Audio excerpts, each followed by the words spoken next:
Pirate Radio, KHBLLD, Hannibal.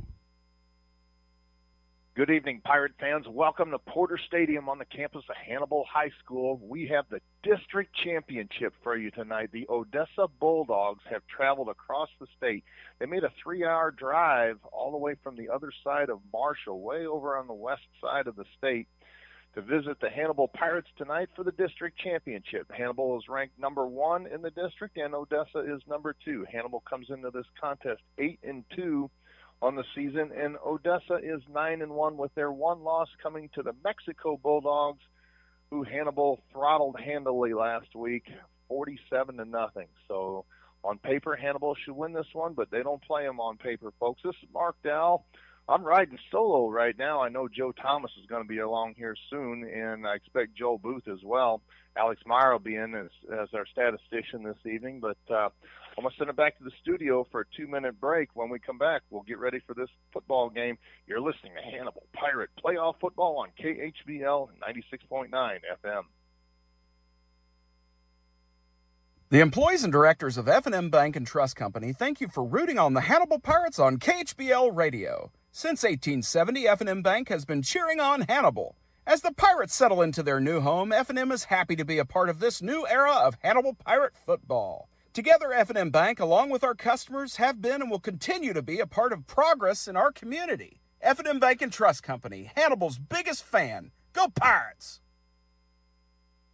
Smith Funeral Home and Chapel started in 1888, serving others as they would want to be served, with reverence, respect, and responsibility. Services are personalized and specific to each family. Smith Funeral Home and Chapel is proud to have provided over 130 years of service to the Hannibal community and the surrounding area. Brent Massey and staff wish the best of luck to the Hannibal High School Pirates. Wondering at what age you can retire? Let Benson Financial Group help you answer this question. Trade the best job you ever had for the only job you ever wished for. Our advisors are experienced in developing financial planning strategies for retirement and income distribution. We will build your retirement plan to replace that paycheck. There will be a smart place to get your money when you need it. It'll be an honor to advise you as you plan for your future. Benson Financial Group. Built on trust, dedicated to service. Crescent Jewelry has always been the Hannibal Pirates' #1 fan. They know and appreciate the efforts and determination these young men must have to enjoy a successful season. Crescent Jewelry has used the same principles to run their business. Your local hometown jeweler for all your jewelry needs is Crescent Jewelers. They offer quality jewelry. Like the Pirates, they try hard to go that extra yard. Crescent Jewelry, 207 Broadway in downtown Hannibal since 1842. Tune in every Tuesday night from 6 p.m. until 6:30 for This Week in Pirates Football, broadcasting live from Frozen Sippies at 108 North Main Street in historic downtown Hannibal. Each week, the Voices of Pirate Radio will discuss last week's outcome and take a look forward to the next game. We'll have Hannibal Pirates coaches, players, and special guests on the broadcast each week. Tune in live on KHBL, KHBL.com, or in person at Frozen Sippies at 108 North Main Street. Ready, go! Pirate Radio, KHBLLD, Hannibal. Welcome back to Porter Stadium, Pirate fans. An absolute gorgeous evening for this district championship. Temperature is in the mid-60s right now. Not a lot of wind. The flag is standing still as can be.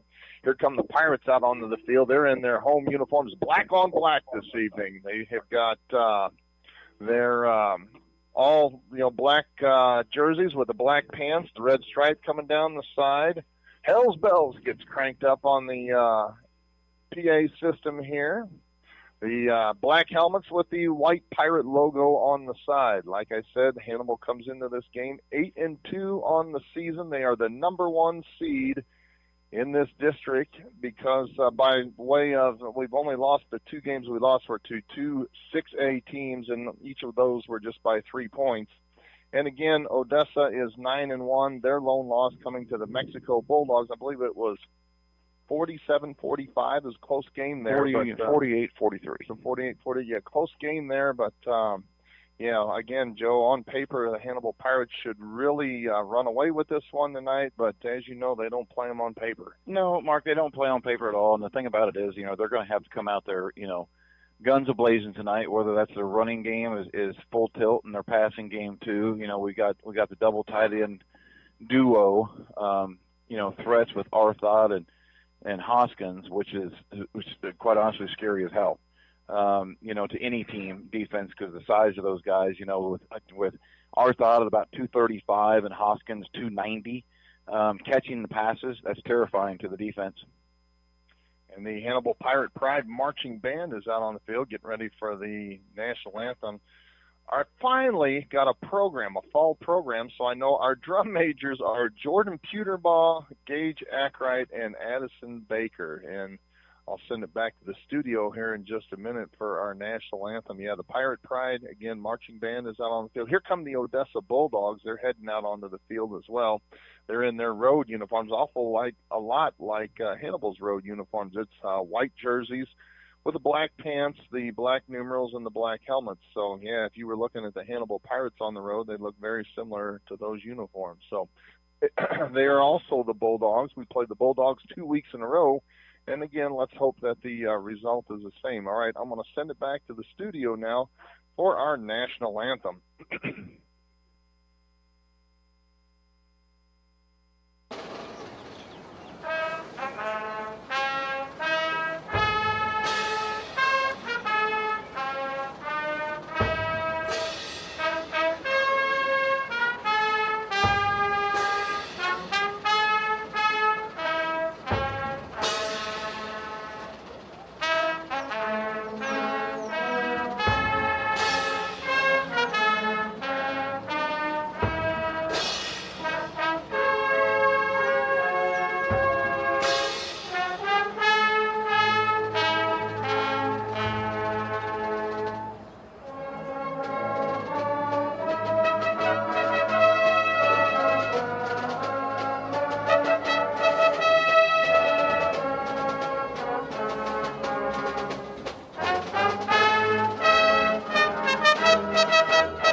The Hannibal Pirate Pride Marching Band.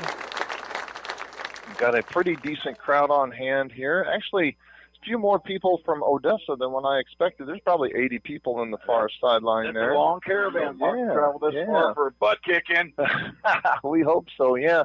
And the Hannibal Pirate faithful are filing into their seats right now. Looks like we've got a pretty good crowd on hand tonight. And, again, an absolute gorgeous night. For this time of the year, Joe, 65 degrees, not a breath of wind. I mean, you can't beat it. I'm not liking it all, Mark. So I am not liking it for tomorrow. All right, for tonight, we'll take it. But tomorrow, as you know, Joe, is practically a federal holiday at yours and my household. Oh, it is opening day of rifle deer season. And, really looking forward to getting out in the woods, just not at 65 degrees. Yeah, I think, the high tomorrow is about another 75 degrees, Mark. And the fact that it is, I hope all you guys that are hunting out there that are going out to the woods are tuning in to khbl.com on your cell phones and hooking up to a Bluetooth speaker and listening to us loud and clear there while you're, kind of having your campfire, your bonfire going on, getting ready to go out in the woods tomorrow. This will be the first meeting all time between these two schools. They've never hooked up before, but again, Odessa comes about 3 hours from the west side of the state. I'll set up the playoff scenario for you. This is, again, the district championship. The winner of this game will be in the final 8 in the state playoffs. Next week will be the sectional round of the state playoffs. If the Pirates were to win tonight, we would play the winner of West Plains and Carl Junction. West Plains is ranked number 1 in that district, and Carl Junction is ranked number 2. If we win and West Plains wins, they come here.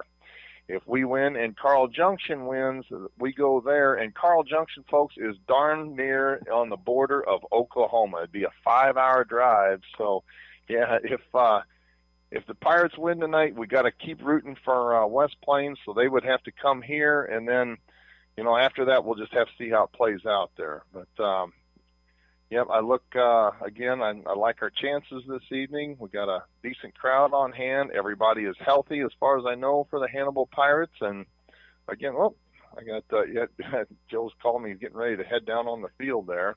I want to turn him on. Got you on speaker there, and got the microphone. I think Joe Booth will be up here in just a minute. Alex, grab you a microphone there, and we'll chat about this game here. So, welcome Alex Meyer. He's our statistician, folks, and big game tonight, Alex. But again, I think I like our chances. Greetings to the Pirates faithful, and yes, I was taking a stroll up here, and pretty well full up. We got the high school faithful down there on the right side of the stands, and they're camoed out to sponsor or I see that. Endorse your hunting trip that you got planned tomorrow. Hey, Joe and I like to do our part to keep your auto insurance rates low as they can be, because the deer they're running wild. So Joe is again headed down to the field right now, and I expect I haven't texted Joe, but I expect him around here any time now. He'll make his way up here into the booth. I expect him to. Our good friend Terry Sampson is down enjoying the sun and fun down in Fort Myers, Florida. Terry's not a big deer hunter, but he does enjoy his condo down there in Fort Myers.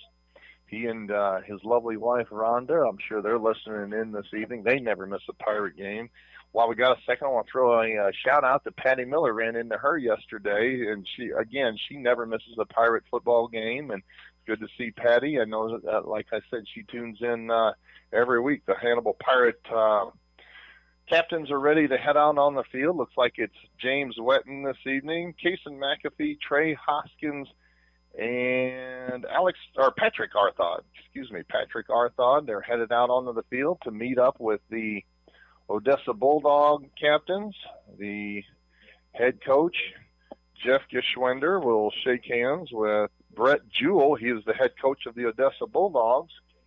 We'll be underway here shortly. Whoever the captain is, one of them has the number 69, which is not registered on their roster. The closest one is 68, who is Bob Erlob.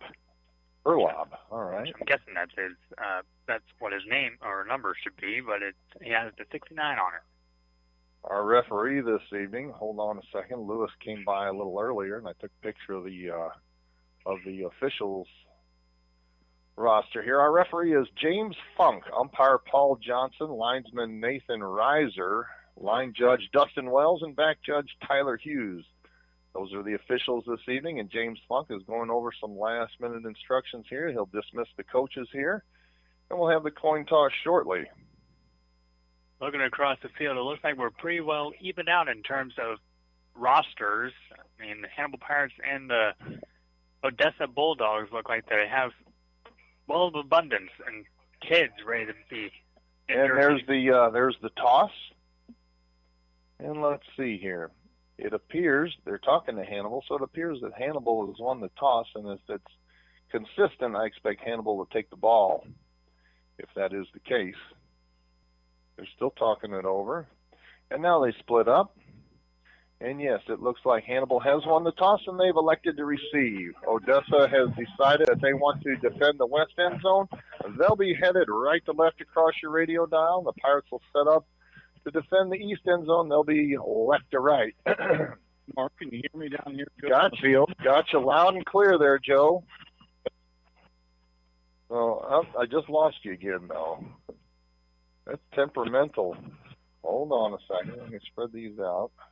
Get I had you loud and clear there just a minute ago. I don't know what happened. Now you're fading in and out again. Yep. So, Joe Obama! I knew you'd be around here shortly. So, look at you in shorts. Oh, yeah. November, 15th? Something like that. Joel shows up in shorts. Hey, congratulations. Casual time. Thank you, folks. For those of you that don't know, I got to ring the bell this afternoon. So I've been battling lymphoma for about 6 months now, and it was very humbling to stand there out at the clinic this afternoon and ring the bell. Had some of my good friends that were able to join me, and Yeah, it kind of brought a tear to my eye. It's good to be here, and I'm looking forward to this night's contest and do my best to give you a good call this evening. Feeling just a little puny, but we'll make it through. Many, many more, Mark. All right. Looks like Odessa's kicker is number 28. That is P.J. Green. He spots the ball towards the far side, kind of between the X and the far side hash mark at the 40-yard line. Gets ready to step into this one. It's a high kick, but short, and it's got a chance. Yeah, they actually had a chance to recover it. It came across the 50-yard line, so it went 12 yards. He chipped it up high, but it goes out of bounds at the 48. Flag flies in, and the Hannibal Pirates are going to start out with great field position. Mark, I'm anxious to see how Hannibal responds to this Odessa defense. I've heard they're pretty lights out when it comes to the run game. Joe, I thought you were going to call for the fair catch there. That was a bad idea. Oh, I'm telling you, why would you do that at the beginning of the game? I guess, they did have a chance. But even if their player recovers it, he was going to be outside. It was about 8 feet over the guy's head. Yeah. I mean, I understand the philosophy of it. Hey, we've got it at their Hannibal. 48-yard line to start this one off. Dorsey comes set under center. I formation behind him. First time we've seen that this year. Man comes in motion. That's Trey Hoskins. Now he runs forward. It's a option play, and Dorsey keeps it, dances across the line of scrimmage, picks up a couple of yards. It'll be 2nd down and 8 from the Odessa 46-yard line. Joe, how big are they down there? We're much bigger. Are they? Good. Okay. Wyatt Dorsey breaks the huddle, and he'll come set under center this time. Split backfield behind him. Washington to the far side. Now he backs off into the pistol formation. Hoskins is the lone setback, standing to his right. 3 receivers bounce out wide to the far side on 2nd down and 8. Here's a quick handoff. Hoskins right up the middle. He's got second level. He's crossed the line of scrimmage and all the way down to the 35 for Hannibal Pirate. First down. I love Boy, Mark, we're seeing some different stuff here from the Pirates. Yeah, different formations for sure, Joe. I like it. I like the different motions that they started out. Absolutely. It's a kind of mind games. 1st and 10 for the Pirates. 35-yard line of the Odessa Bulldogs. Offset eye behind Wyatt Dorsey. Comes set under center, takes a snap, handoff Washington. Hit at the line of scrimmage and no gain. This Odessa fan base has traveled well, and they're ready to party. They are fired up. Even a few more have shown up. There's probably 100 people in the far stands there. It'll be 2nd down and 10, though, just outside the 35-yard line. First possession of the game. Pirates won the opening toss, elected to receive. 10:42 left to go in the first quarter. No score. Dorsey under center, split backfield behind him again. Double tight end set. And Dorsey takes a snap. Play action pass. 3-step drop. Lets it fly. Passes incomplete. Intended for Reed Holiday along the near sideline. He's got his blaze orange deer hunting shoes on for tomorrow, and his dad just texted me, said he'd be happy to let me borrow them.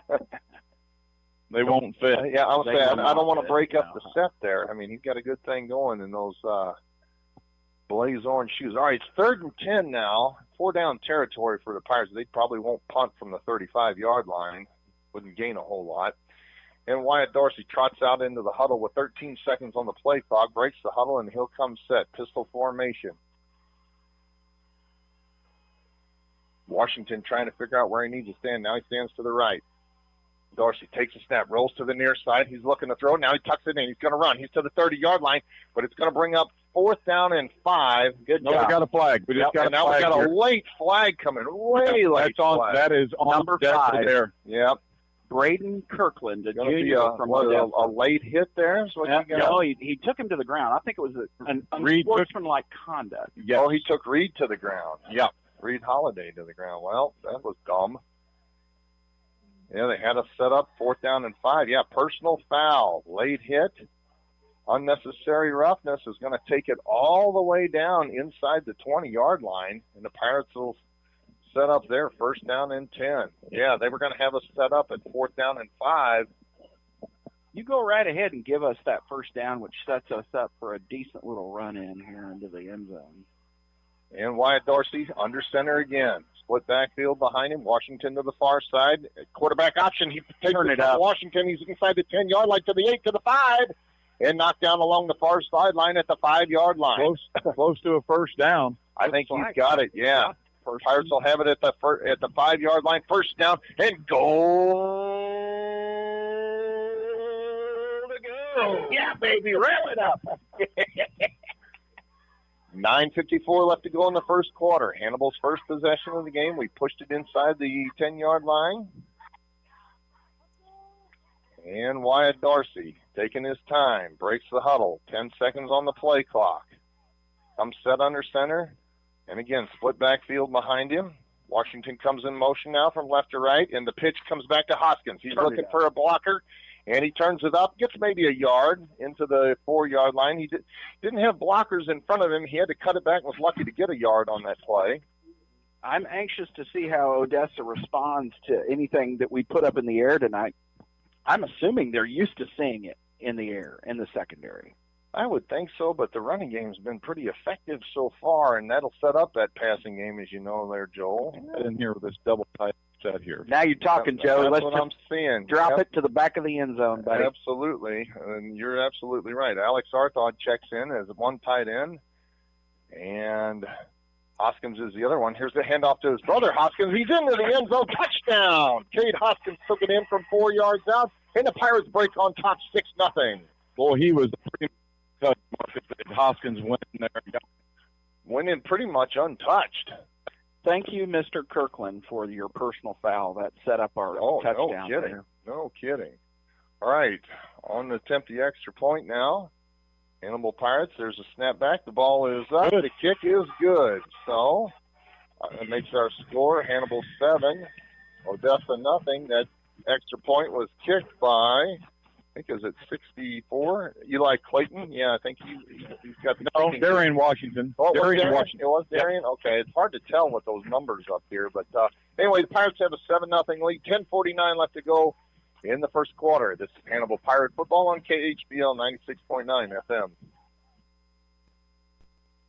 Are you concerned about the economy, interest rates, or current market conditions? For timely information based on sophisticated research, Raymond James Financial Advisor Steve Virel, located in Hannibal, can be contacted at 221-4500. He can discuss your specific needs and help to provide you with investment choices that make sense for you. To make an appointment with Steve Virel, his office can be reached at 221-4500. Raymond James Financial Services Incorporated, member FINRA SIPC. Life well planned. Go Pirates! Porter Stadium, Alex Meyer, tell us about that Hannibal Pirate opening touchdown drive. Opening it was 8-play drive, 48 yards, 3 minutes, 11 seconds, and Cade Hoskins topped it off and made it 7-0 in favor of Hannibal. Washington boots it right down the middle of the field. It bounces at the 15-yard line, taking it to 10. Out across the 20-yard line and to the 22-yard line is the kick returner. That's number 3, Amari Powell. And good downfield coverage by the Hannibal Pirates.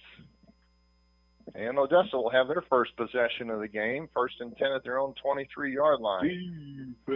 Ball is along the far side hash mark, and, yeah, let's hope that's a sign of things to come this evening. Yes, sir. Looks like we got our big boys out there ready to roll. I believe the quarterback is, I believe his last name is Scott. Michael Scott is the quarterback. Yeah, he's number 12. He'll come set out of the pistol formation as well on 1st and 10. Claps his hands, takes a snap, hands ball off to the running back, and gets maybe a couple Well, Chums has him wrapped up. Yep. Beautiful hit by Chums after a 2-yard gain. Not much going on there. Boy, I hope that Chums does that all. The running back is Cole Westerhold. He's a junior, and, yeah, Chums was able to corral him pretty quickly there. 2nd down and 8 now. Scott comes set. Single back now is Westerhold. Out of the pistol formation, claps his hands. 3-step drop, lets it fly, passes incomplete. It was intended for Excellent Amari Powell, and, yeah, the Pirates were hanging all over. There were so many Pirates swarmed around here. I'm surprised he didn't kick it off. Yeah, absolutely. All right, 3rd down and 8 now. See if the Pirates can get a 3-and-out and get that football back. Mike Scott comes set. Pistol formation again. Single set back behind him. Claps his hands. Now he's going to change the play at the line of scrimmage. Looking over to the far sideline. Westerhold is a single set back behind Mike Scott. Scott claps his hands, takes a snap, 3-step drop, throws the football, and is incomplete, intended for number 4, Jackson Whitaker. It was about 4 yards short. Yeah, it was about 4 yards short. It threw it at his feet, and they're going to have to punt it out of there. They're going to be inside their own 10-yard line. Their punter is. And the Hannibal Pirates are licking their chops. Number 19, Cole Westerhold, doubles as the punter. He's running back, and he's going to set up to punt this one. Back deep to receive, standing in his own 47-yard line. It looks like Darian Washington. Joe, was there a hole over there on that defense? No. Here's the punt by Westerhold. It's a good one. He boomed this one. Great punt. It bounces and takes a Odessa bounce. And, bounces, rolls all the way down to the 31-yard line. That was one of the better punts I've seen in this year. Football. It was nice and high, and Washington couldn't do anything with it. If he'd have got under it, he'd have got hit immediately because it had so much hang time on it. Beautiful punt there. That flipped the field, and the Pirates now take over 1st and 10 at their own 31-yard line, leading this one 7-0 with 7 minutes, 51 seconds left to go in the first quarter. I think the Odessa coaches are up in the bird cage tonight. They're up top. Oh, I noticed that, yep. There's nobody next to us there. Wyatt Dorsey comes set under center now. Now he backs off. There he goes. It's offense. Yep, out of the pistol formation. Dorsey takes a snap. Quick handoff, Hoskins. Hoskins dances across the line of scrimmage and picks up a quick couple of yards. It'll be 2nd down and 8. Linebacker had a good play on Cade Hoskins there. Had a nice pop onto him, a gain of 2. Yeah, it looked like he had a much bigger hole than what ended up developing there. Yeah, linebacker was delayed a little bit. Yeah, closed up in a hurry. Yeah, it was a good play by the linebacker. Joe, was that a trap play? Yes, it was. Okay. 2nd down and 8 now. Wyatt Dorsey breaks the huddle. Under center this time with a split backfield behind him. Single tight end set wide to the far side. Washington comes in motion now, left to right. It's a option play. He keeps it. He's crossed 35, breaks a tackle, and all the way out to the 40-yard line. He'll be about a yard shy of the 1st down. What a great run.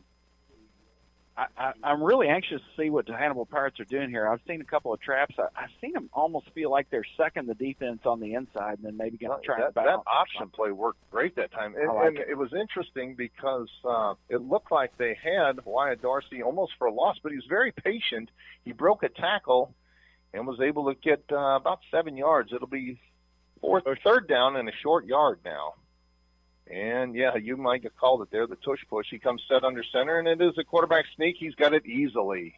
He's got it. He was all the way out to the 45-yard line. They darn near, he almost sprung that, and he'd have been gone. He had a tackler to beat all the way out to the 46-yard line, 1st and 10 for the Pirates. That was cool. Boy, Joe Booth, I know Nichols was getting mad because defensive tackle was going right at his feet. I see it every time, Joe. Dorsey under center, takes a snap, quick handoff Washington, but to hold everything, there is laundry on the field. They calling some encroachment here.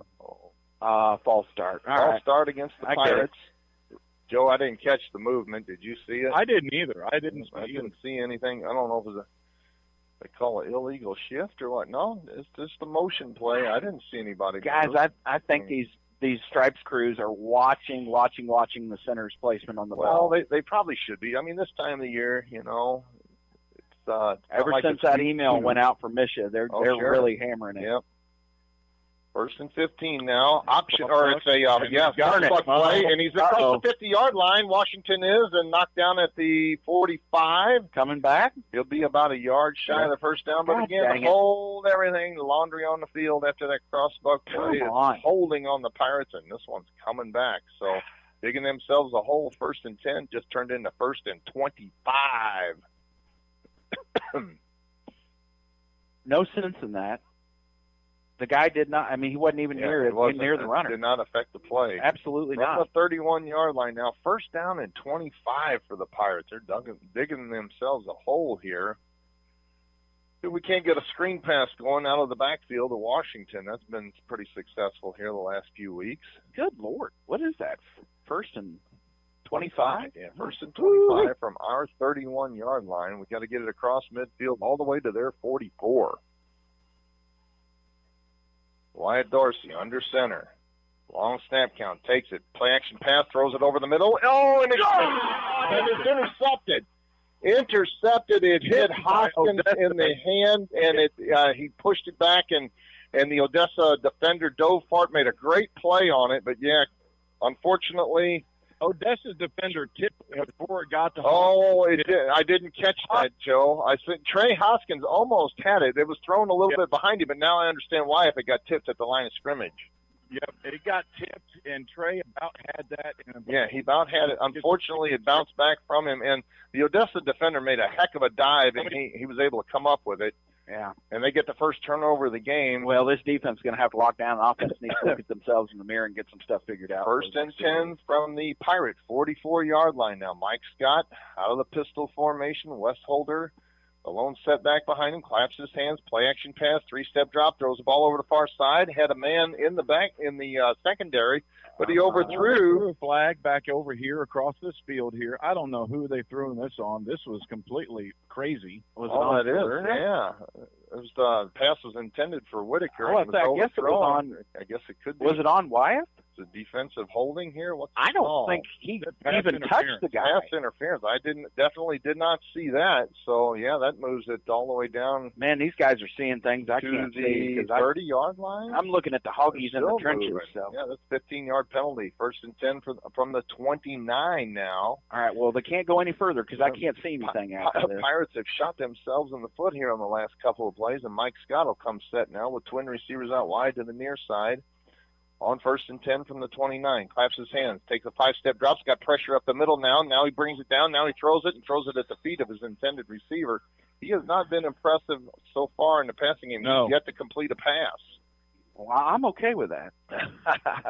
He had good pressure that time, and he had to get rid of it. And I think he'd been better off if he'd have tucked it and run, but I'm not sure he's that kind of a run-pass option quarterback.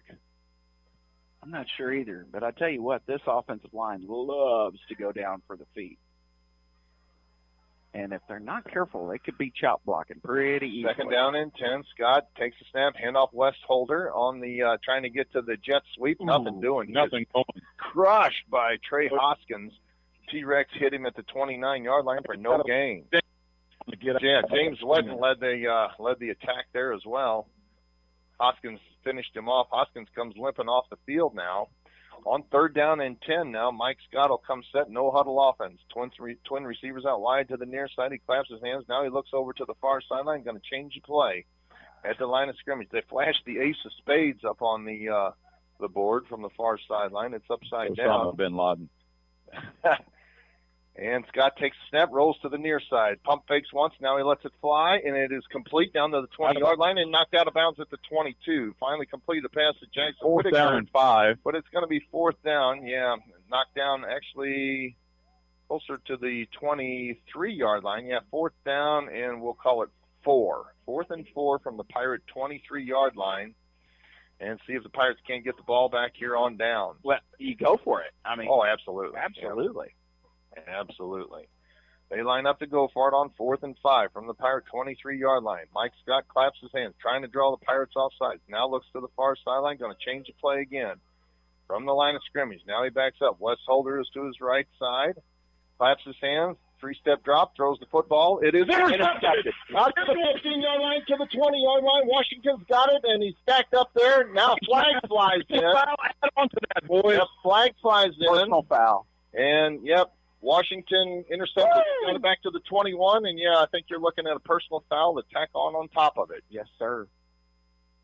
Happened right in front of my man Joe Thomas, in case you guys couldn't tell. He's a little Maybe fired a little up. excitement there, Mark. But, a little fired up. Darian had that one read better than the wide receiver. Oh, he did. Yeah, he did, and he threw it right into Darian's arms. Yeah, that'll turn the Bulldogs away and bring the ball all the way out to the original Hannibal, close to the original line of scrimmage from a drive ago, out to the 36, and they'll have it first and 10 there. So one turnover for each team now. Each team's thrown an interception, and we've got 4 minutes, 54 seconds left to go in the first quarter. And Wyatt Dorsey and the Pirates get ready to go to work. Split babackfield behind Dorsey on first and 10. Takes a snap. Quick handoff. Left side off left tackle is Washington. He sprints across the line of scrimmage, gets maybe a yard on the play. It'll be 2nd down and 9. We got to have a little bit more of a drive on our left side Thank there. you very much, Joel Booth. You called it. Hoggy's got to get down in the trenches there, Joel. Oh, boy. All you got to do is get off the ball. You know the snap count. I didn't think we'd need the air conditioner on in the middle of November, but I'll tell you what. Donnie needs to crank that air conditioner on here. No kidding.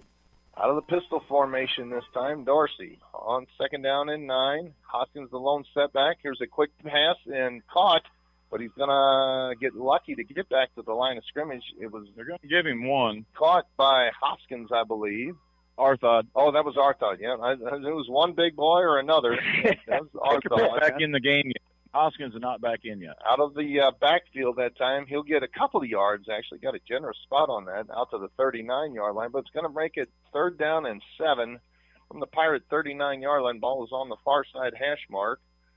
I want to throw a shout out to I'd like to see the power play here. Oh, I'm in. all my fellow deer hunters this evening, especially my cousin Jason. I know he's listening in tonight from deer camp. He just texted me there. All right, on 3rd down, here's a play-action pass. Rolls to the near side, lets it fly. Pass is complete. Back on the upper side of the field here. What we got, Joe? Don't know. It's probably going to be Actually, holding. it was incomplete, I thought. Yeah. I thought Incomplete, but we got flag on the other but side. Hold everything. Yeah, we got laundry on the field at the 40-yard line. Yeah, they're asking Coach, you want. And, yeah, it is declined, and so it's going to make it 4th down and 7. The Pirates are going to have to punt this one. A rare punt by the Hannibal Pirates. Joel Booth, where is our play that we started off? I don't know, but man, I want to see it, buddy. And the Pirates get ready to punt this one. Standing at his own 27-yard line is Darian Washington, and back deep to receive is West Holter. We need another guy out on the field. Westerhold. Only at 10. Westerhold. And now sprinting out onto the field for the Hannibal Pirates is Julian English. So we got 11 now on the field. It rolls back to Washington. He's got to take it. He's going to run it. He's going to break. Go. Block and is all the way out there. Down to the 50-yard line. Yeah, they rolled the snap back to him. He was able to pick it up and scramble up ahead to the 50-yard line. And the Pirates will have a 1st down. We'll take it. Just like Coach drew it up. Yeah. Coach G will take all the credit in the world for that one. First and 10 for the Pirates from their own 49-yard line. The busted play has worked out time and time again this year. The Hannibal Pirates have busted a play like that and have turned nothing into quite something. Now we got a flag fly in. I don't know what that's all about. Oh, it's a sideline warning. They need to back off here. So stand on the sideline, guys. Sideline warning. I don't even know if that's a penalty on the first one there. I think I just heard Geschwinder say, don't worry about the sideline. You worry about calling the place where you're at on the field. I'm pretty sure that's what he said, Joel, and I'm about 18 feet from it. All right, Wyatt Dorsey. A couple other words. Yeah, there you go. Breaks the huddle. 1st and 10 from the Pirate 49-yard line after that. It's not really a fake punt, but we'll take it. So handoff Hoskins left side. Dances across the 50-yard line, comes down at the 45 for about a 6-yard gain there. He peels off a quick 6, and it'll be 2nd down and 4. Okay. Let's see if this left side of the line can really fire it up here. They got a pretty good push on that one. They did. You know, it's like LSU's line. It's like, okay, not everybody take the same play off at once. Yeah. All right. Dorsey under center again with a split backfield again behind him. Perfect. There's a play-action pass over the middle. It is caught. Hoskins has got it. He's down to the 30-yard line for a Pirate 1st down. That was a pretty pitch and catch there, and good to see Trey Hoskins back in the game. T-Rex brings the Pirates down to the 30-yard line, and we'll have it 1st and 10 from there. Ball's on the far side hash mark. Joe, that drop-back pass block that the line did there was absolutely picture perfect. Oh, Mr. Tittles, he put somebody in the ground. I can tell he's been working on him. That's Proud right. Daddy down there. Proud Daddy. That's right. 1st and 10 for the Pirates from the 30-yard line. Twin receivers out wide to the far side now. And Dorsey under center with a lone setback behind him. And the handoff is to Hoskins. He's across the line of scrimmage. and picks up a quick 6, 7, 8 yards. Man, that Hoskins kid is running like a man possessed the last. Well, 2 we weeks. need that big game of him tonight, Joel Booth. Yes, You're right. sir. Oh my goodness. We'll give him 7 yards. It'll be 2nd down and 3 from the 23-yard line. With 1:22 left to go in the first quarter, 7-0 Pirates. And really, Odessa hasn't really threatened anything inside our 30-yard line so far. Dorsey under center again. Twins in the backfield behind him, split backfield. Now Alex Arthot comes in motion from right to left. He leads the blocking attack there. A handoff goes to Hoskins. Hoskins still on his feet, and he's ridden down 15. out of bounds at the 15-yard line. Yeah, he went down. He stiff-armed the ground there and was able to break a tackle. He actually laid down on a would-be tackler and picked up another 3-4 yards there. 1st and 10 for the Pirates from the 15-yard line now. Ran to the short side of the field that time, right behind Alex Arthod. From the short side of the field, Wyatt Dorsey under center again, split backfield behind him on 1st and 10. Man comes in motion now from left to right. Play action pass. He's looking over the middle. Now he tucks and he's going to run. He's to the 15-yard line, breaks a tackle inside the 10, down to the 7. Okay. He took one look, and the pass receivers were well covered, and he immediately danced outside, picks up a quick 7, 8 yards. Man down. Odessa's down. All right. Yep, they've got a man down on the field, and they've got a official's timeout. Yeah, he's got a pain in his lower back, it looks like. Ooh. Man, I know what that's like. And the Pirates trot over to the near sideline. We've got an official's timeout. We'll take it with them, folks, with just 24 seconds left to go in the first quarter. Hannibal leads at 7-0. This is Hannibal Pirate Football on KHBL 96.9 FM. Tune in every Tuesday night from 6 p.m. until 6:30 for This Week in Pirates Football. Broadcasting live from Frozen Sippies at 108 North Main Street in historic downtown Hannibal. Each week, the Voices of Pirate Radio will discuss last week's outcome and take a look forward to the next game. We'll have Hannibal Pirates coaches, players, and special guests on the broadcast each week. Tune in live on KHBL, KHBL.com, or in person at Frozen Sippies at 108 North Main Street. Welcome back to Porter Stadium. We got a quick update on the West Plains and Carl Junction game. West Plains up early 7-0. Winner of this game will play the winner of that game next week in the sectional round of the Missouri State 4A state playoffs. Well, I can tell you what, guys. Whoever wins that game is going to beat. Oh, yeah. No doubt about it. It'd be a good game. We'll see the Pirates play either one of those two teams. Hopefully it's West Plains, though. Really rather not make a 5-hour drive down to Oklahoma. If so, let's cross the border and go to some casino. Aha. They have those there. Yes, they do. Oh, here's a direct snap to Trey Hoskins now. And he pushes his way. That's probably going to be first down. Close down to the 5-yard line. Yeah, Trey Hoskins lit up under center there. They give him the direct snap. He bowled his way down to the 5-yard line, and the Pirates will have the ball there. First down and go home to go. And that'll be the last play of the first quarter. We'll switch up sides. Hannibal leads this one 7-0. This is Hannibal Pirate Football on KHBL 96.9 FM. For those nearing the age of 65, Medicare is an important consideration. At Alexic Family Insurance, we specialize in Medicare and health insurance. Hi, I'm Michael Alexic, your local insurance broker now licensed in Missouri and Illinois. Whether it's Medicare, health, life, or supplemental insurance, we can provide dedicated services to you and your loved ones. Our phone number is 573-570-4476, or we can be reached at alexicfamilyinsurance.com. Alexic Family Insurance, protecting your future one plan at a time. At Blessing Health, we believe every woman and her healthcare journey is unique. So our OBGYN specialists offer care for all of life's phases. Whether you're navigating life's changes, embracing new beginnings, or caring for your health, because they depend on you. No matter where you are in life, you'll find us there, giving both of you exceptional care close to home. At every stage, we're here to support you. Blessing Health, with you every step of the way. All right, we've switched up sides. Hannibal headed now right to left across your radio dial. First and goal from the 5-yard line. Dorsey under center. Takes a snap. Quick handoff. Washington dances inside. Picks up a couple of yards, a yard, yard and a half. They're trying to pull the ball away from him after the whistle blew. We'll give him a yard on that carry. Tough-looking yard there. It'll be second and goal from the 4. Boy, that old Will Scott's in there at linebacker as well. He's an aggressive person. I'm thinking they're probably going to run an option play here. It's been pretty successful so far. Yeah.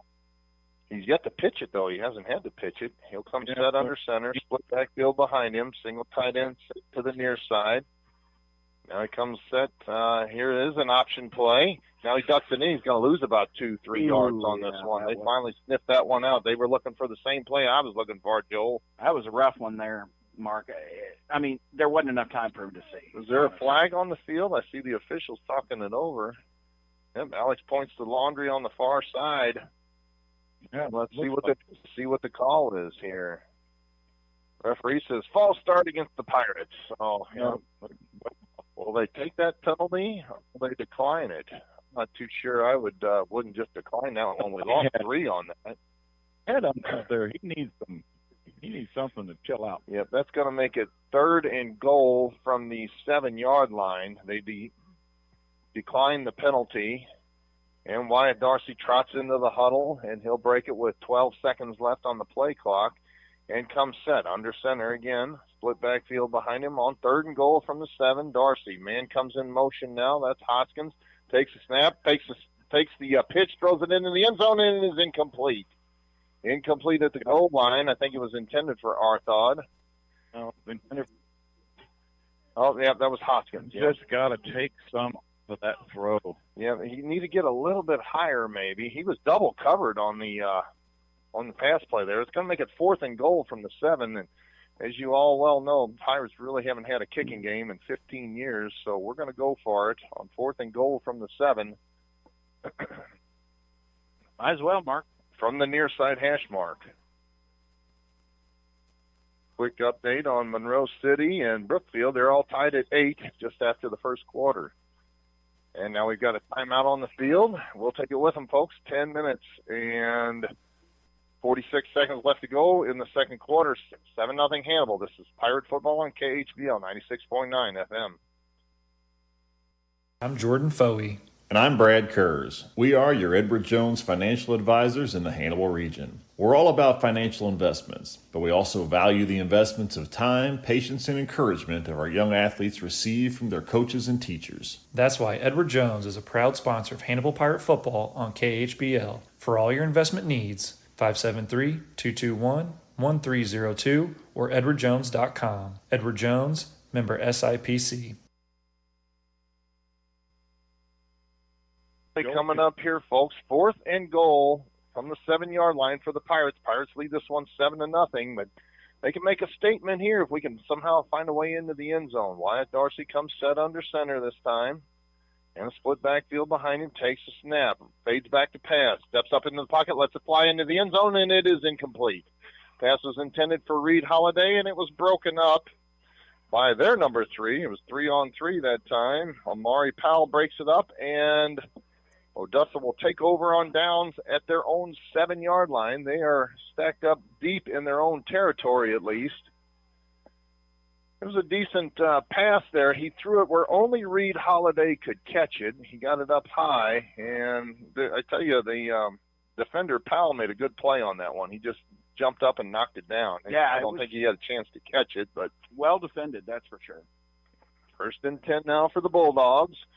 And Mike Scott will come out onto the field. They've got it at their own 7-yard line. They trail this one 7-0. Westerhold is the lone setback behind Scott. And Scott claps his hands, takes a snap, fades back into the end zone, passes the football, and is complete out to the 20-yard line, and a quick first down there by number 32, Tate Heitman. Used their tight end, and he made a nice catch, and they'll have it at the 21-yard line, first and 10 there.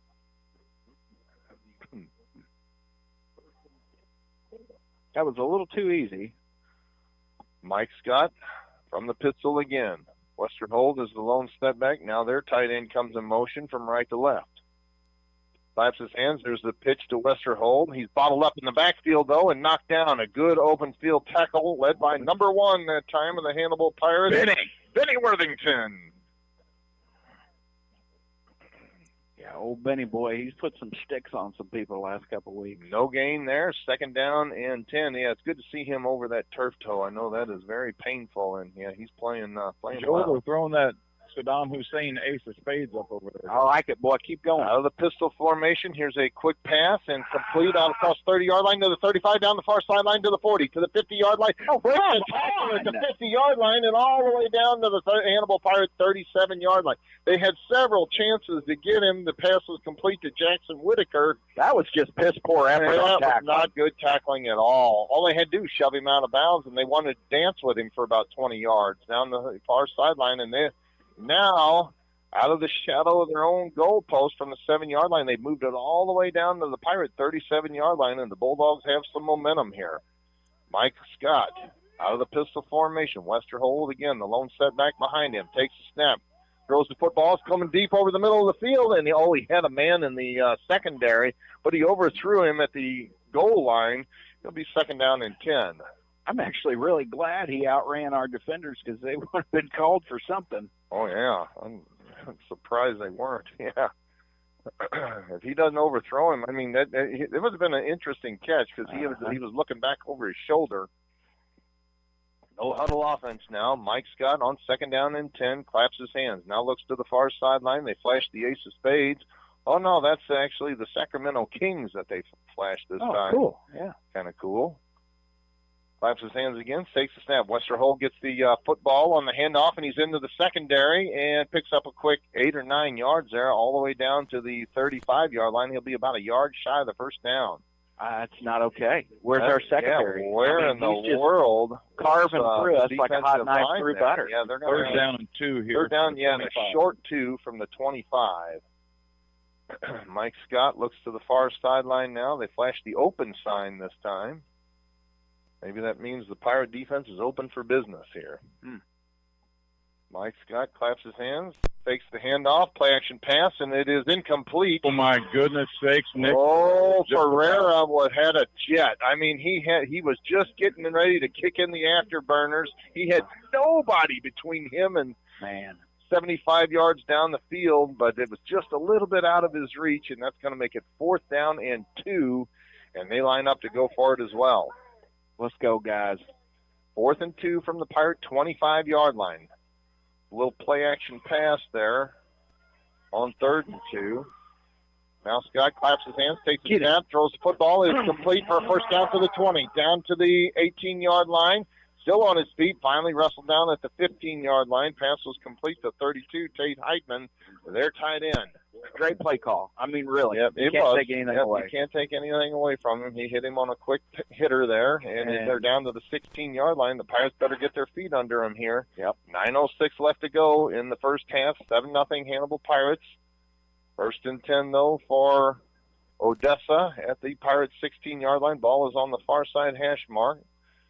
No huddle offense now. Mike Scott will come set. Pistol formation. Westerhold to his right. Takes a snap, rolls to his right.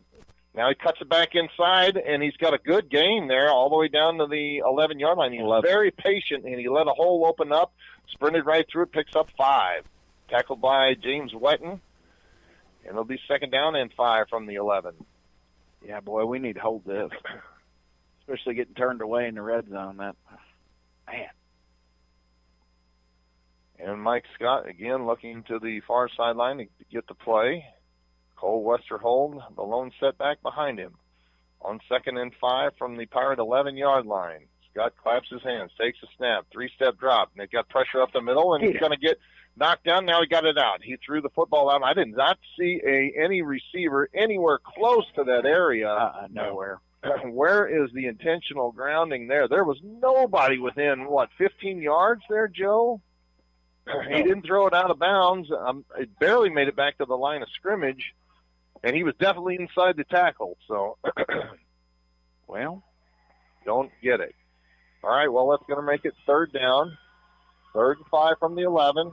There's a pass play wide open, but hold everything. We got Laundry on the field. Yeah, Laundry was on the field. That guy was going into the end zone, too. False start, though, is the call. And that'll back them up 5. It's going to make it 3rd down and 10 now from the 16-yard line. And the Pirate defense trying to stiffen up here one more time. Dead ball foul. 3rd and 10. 3rd and 10 from the Pirates' 16-yard line. Be a good time to dial up a sack here. Mm-hmm. Yeah, but I think they could probably, the way that punter punted, I think they could probably make a field goal. Mike Scott. The pistol formation again. Westerhold alone set back behind him. Claps his hands, takes a snap, throws it into the end zone, and is incomplete. Overthrown everybody. Good. And it's going to make it 4th and 10 from the 16-yard line. I don't know if they'll line up to kick it yet. I mean, if they let that Westerhold kid, I mean, he had a boot on him for the punt, but they're going to line up to go for it on 4th and 10 from the Pirate 16-yard line. Right. Come on, chums. Get in there and get you a sack here, there buddy. You go. Hoskins just swapped out. Oh, all right. Well, T-Rex is he's got a little shoulder stinger going. I noticed that. Yeah, he keeps rubbing his shoulder. On 4th and 10 from the Pirates' 16-yard line. Scott claps his hands. Now they look to the far sideline. They call a timeout. And with 8 minutes left to go in the second quarter, Hannibal leads at 7-0. It's 4th and 10 for Odessa. This is Hannibal Pirate Football on KHBL 96.9 FM. The employees and directors of F&M Bank and Trust Company thank you for rooting on the Hannibal Pirates on KHBL Radio. Since 1870, F&M Bank has been cheering on Hannibal. As the Pirates settle into their new home, F&M is happy to be a part of this new era of Hannibal Pirate football. Together, F&M Bank, along with our customers, have been and will continue to be a part of progress in our community. F&M Bank and Trust Company, Hannibal's biggest fan. Go Pirates! Welcome back to Porter Stadium. Just got a text from my good buddy Tim Long. He's listening in this evening. He says, tell Joel that the Buffalo Casino in Oklahoma serves some good chicken wings down there in Miami, Oklahoma. Go Pirates. Miami. I'm ready. Let's go. Oh, Miami, Oklahoma. I've heard of Miami, Florida. I didn't know. I've heard of Miami, Missouri before. Miami, Oklahoma is very undersold. Very undersold. All right, 4th and 10 now.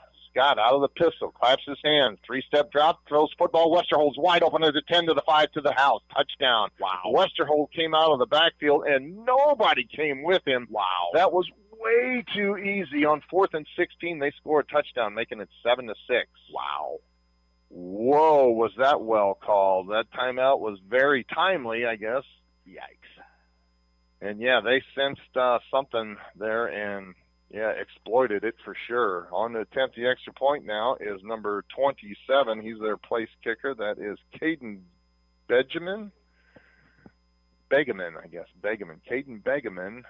Snap back. The ball was down. The kick is good. So that makes it 7-7.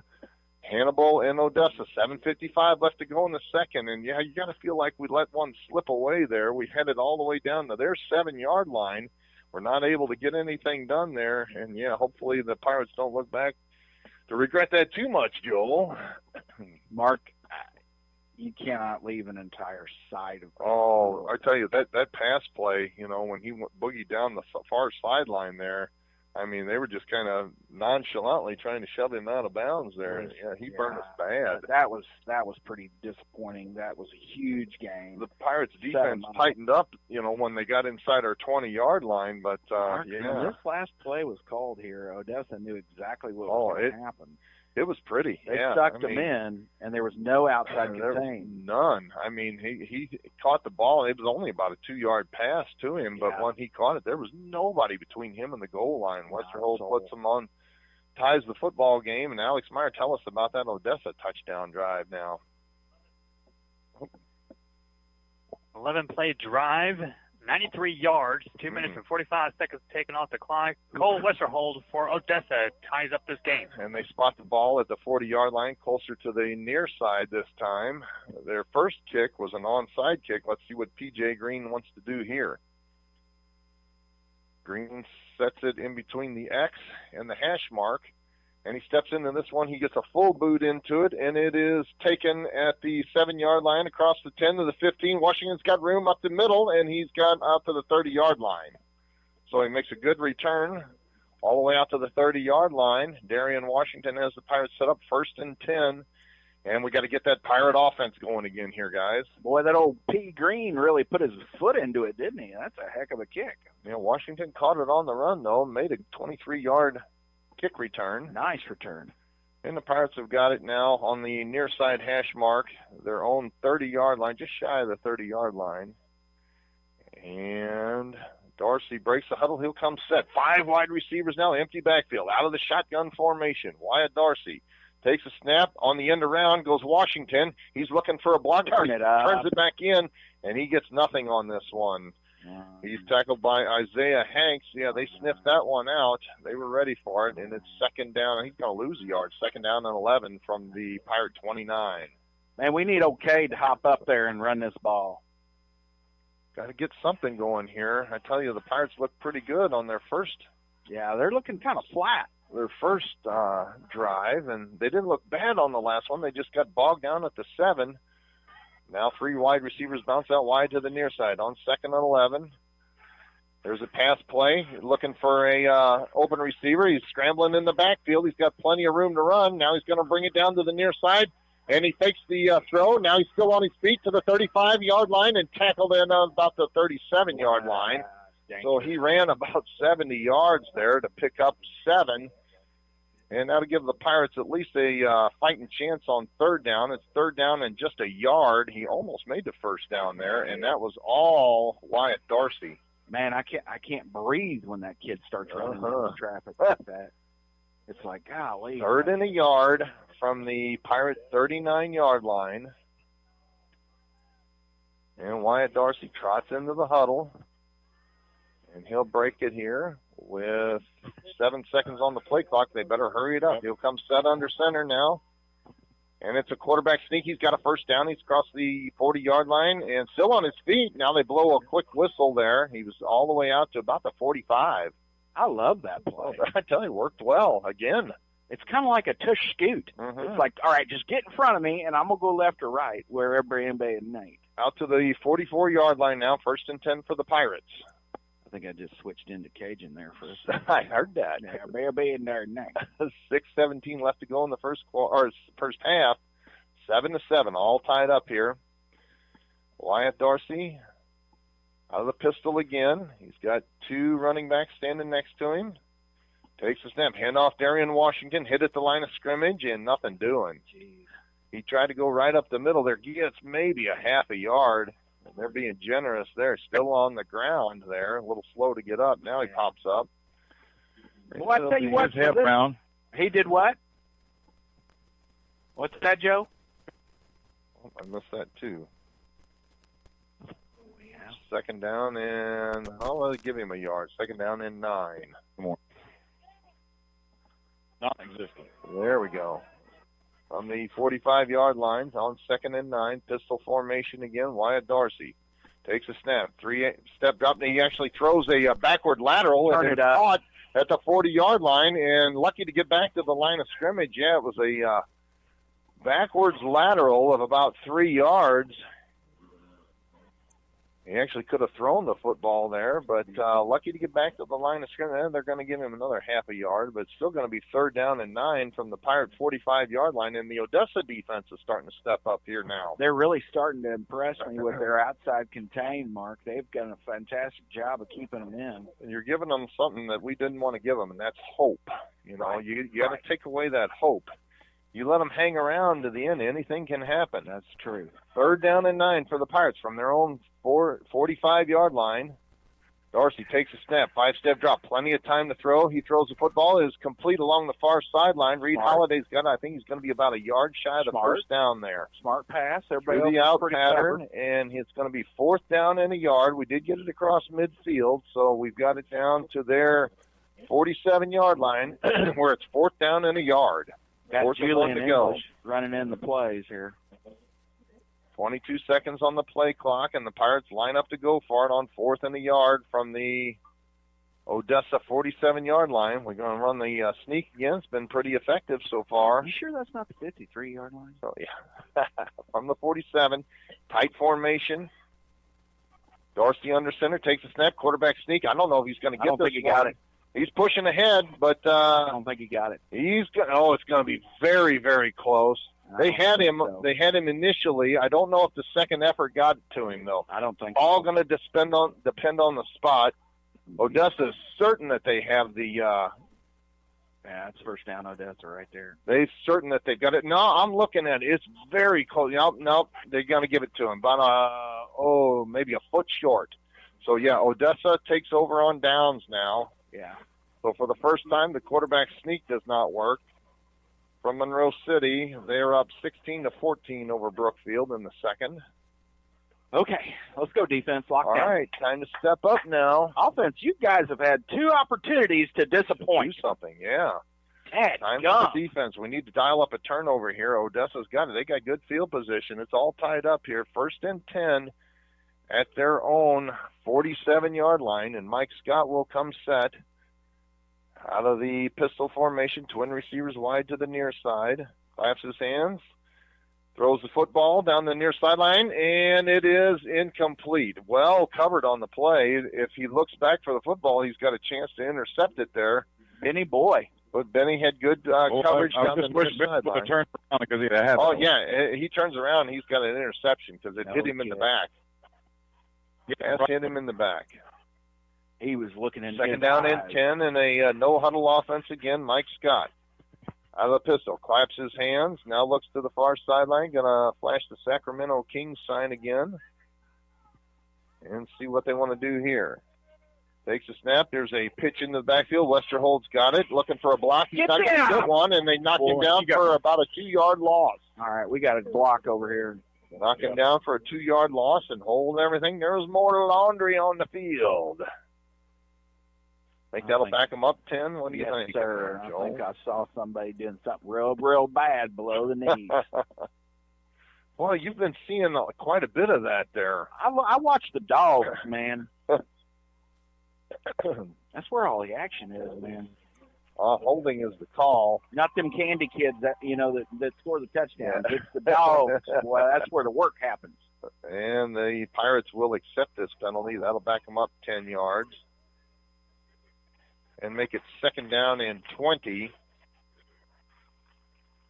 from Odessa's own 37-yard line. Joe, you watch number 51. No, excuse me, 52. Watch number 52. Every time he gets a chance, when James Wetton runs in, he puts his helmet on his kneecap. He is not a big guy. I'd be careful with him. He is a sneaky, dirty little guy. All right. 2nd down and 20 at least how he plays. From the 37-yard line. Fantastic young man, Mike sure. Scott out of the pistol formation. Claps his hands, handoff Westerhold.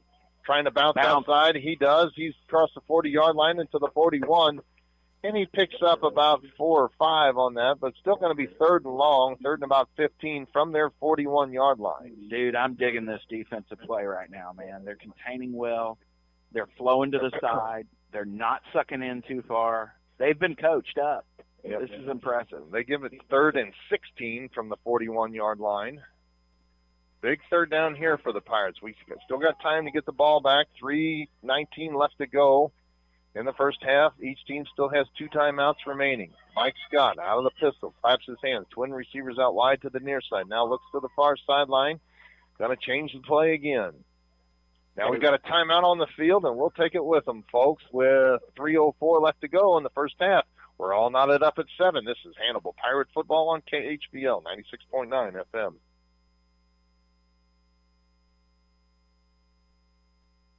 Thinking about retiring? Let us help you prepare for your tomorrow.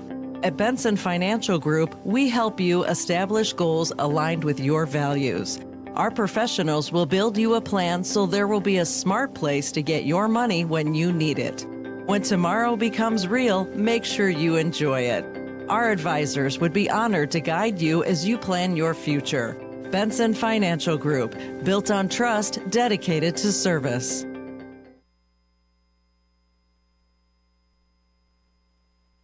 Third down and 16 now. Twin receivers wide to the near side now. Mike Scott out of the pistol formation. Westerhold, the lone setback behind him. Scott takes a snap, spins the ball in his hands, passes the football to the near sideline, and it's hit, and a broken tackle, and he's going to get a first down out of this. They had him at the 50-yard line, and I don't know, that wasn't even a tackle there. That was kind of a mid-shove kind of thing. It was embarrassing is what it was, and they pick up a first down on 3rd and 16. What a dagger, Joel Booth. Guys, I can't even tell you. That was the most pathetic defense I've ever seen. 1st and 10 from the Hannibal Pirate 37-yard line. Mike Scott changing the play again. Westerhold to his right. Takes a snap, handoff Westerhold, trying to bounce out to the left side, and he does. He's looking for a block now, and he's lucky to get back to the line of scrimmage. They still got to bring him down, though. The Pirates are just wanting to play patty cake out there on defense right now. Man. They finally bring him down. He gets maybe a yard. They had him in the backfield. And the Pirates were looking to get the ball back now, and now Odessa's set up. They've got it 2nd and 10 from the Pirate 36-yard line with 2:29 left to go in the first half, and the Pirates would be lucky to get this one back now because they're running all they can off the clock. 12 seconds on the play clock when they come set out of the no-huddle offense. When receivers wide to the near side, claps his hands, Scott does, throws it, and it is complete down to the 32-yard line, but hold everything there. You've seen it, Joel Booth, laundry on the field. Yep. Okay. That'll stop the clock with 2:06 left to go in the first half. And what's the call here? Officials are talking it over. Okay. And it is an ineligible man downfield. Okay. Ineligible player downfield, and they'll accept that penalty, and that'll back them up. Okay. So it's an ineligible. All right. Yeah, you've seen that right away. Oh, boy. Hey, wait a minute. That guy don't belong. What doesn't belong in this picture? Yeah. Man, this is such a great view. You can see so much up here. It's still going to be 2nd down and about 14 now from the 41-yard line of the Pirates. Mike Scott looks to the far sideline now. Oh, they flash a 3-card straight over there. 6, 7, 8. Now, that's impressive. Yeah. Little 3-card money going on there. Here's the snap. Handoff Westerhold. He's hit at the line of scrimmage. Dances ahead for maybe a yard. But it's going to make it 3rd down and 12 from the Pirate 40-yard line. Big 3rd down coming up again here for the Hannibal Pirate defense. We got a hold here. Well, I tell you what, Try to get this football back. This Odessa Bulldog offense has converted these third downs. Yeah, they have. I mean, it's almost a given. Unless the Pirates have let them, though. Yeah. Each time it's been an effort issue. All right, Mike Scott looking again to the far sideline. Here comes the play in now. All right, here we go. And he'll come set. 3 receivers wide to the near side now. Man goes in motion to the far side. Twins each side of the field. Timeout. Then they call a timeout with just 1:08 left to go in the first half. We'll just keep this one here. It's all tied up 7-7. The Pirates really kind of started off on fire, but haven't done much since the first 10 minutes of the first quarter, to be honest with you. They let Odessa back into this game. I mean, we were really in control. We had it 1st and goal from their 7-yard line, well, from their 3-yard line, their 4-yard line, and got turned away there to go up 2 scores, and Odessa marched 93 yards right down the field and tied it up 7-7. That's where we stand. Low-scoring game here at Porter Stadium this evening in the district championship. I got to tell you, these coaches, they know what they're calling, man. They're going to come out of this huddle. They're going to have a play that we're not going to see. I got a bad feeling about this. I've seen the Pirates do this in the past. It's been it hasn't been recent, but that when they just expect other teams, this late in the season to lay down for them, that doesn't happen in this late in the season. We're not playing ENCMC squads anymore. Odessa is 9-1 on the season. Mike Scott takes a snap, looking to throw, steps up into the pocket, and he's got pressure. Now they're going to hit him from behind. The ball's on the turf. Fumble, scooped up. The Pirates have got it to the 40-yard line, all the way down to the far sideline, down inside the 30 to the 25. And I'm assuming that flag was for holding, Joe. I'm assuming that flag. Ball was scooped up by number 21, Paris Chappell, and he boogied on down to the 25-yard line, and the Pirates just set up there, first and 10 from the 25. All right, baby. What a turn of events. Finally got They got him from behind. They knocked that ball out. Paris Chappell was on that ball like a rat on a Cheeto. Rat on a Cheeto. And boogied on down to the 25-yard line. The Pirates have 2 timeouts to work with in 58 seconds. First and 10 from the 25. Ball is on the far side hash mark. A rat? Let's punch it in now. On a Cheeto. I love it. Wyatt Dorsey. Let's see him put it in the air right here on first and 10. He'll come set under center, split backfield behind him, double tight end set.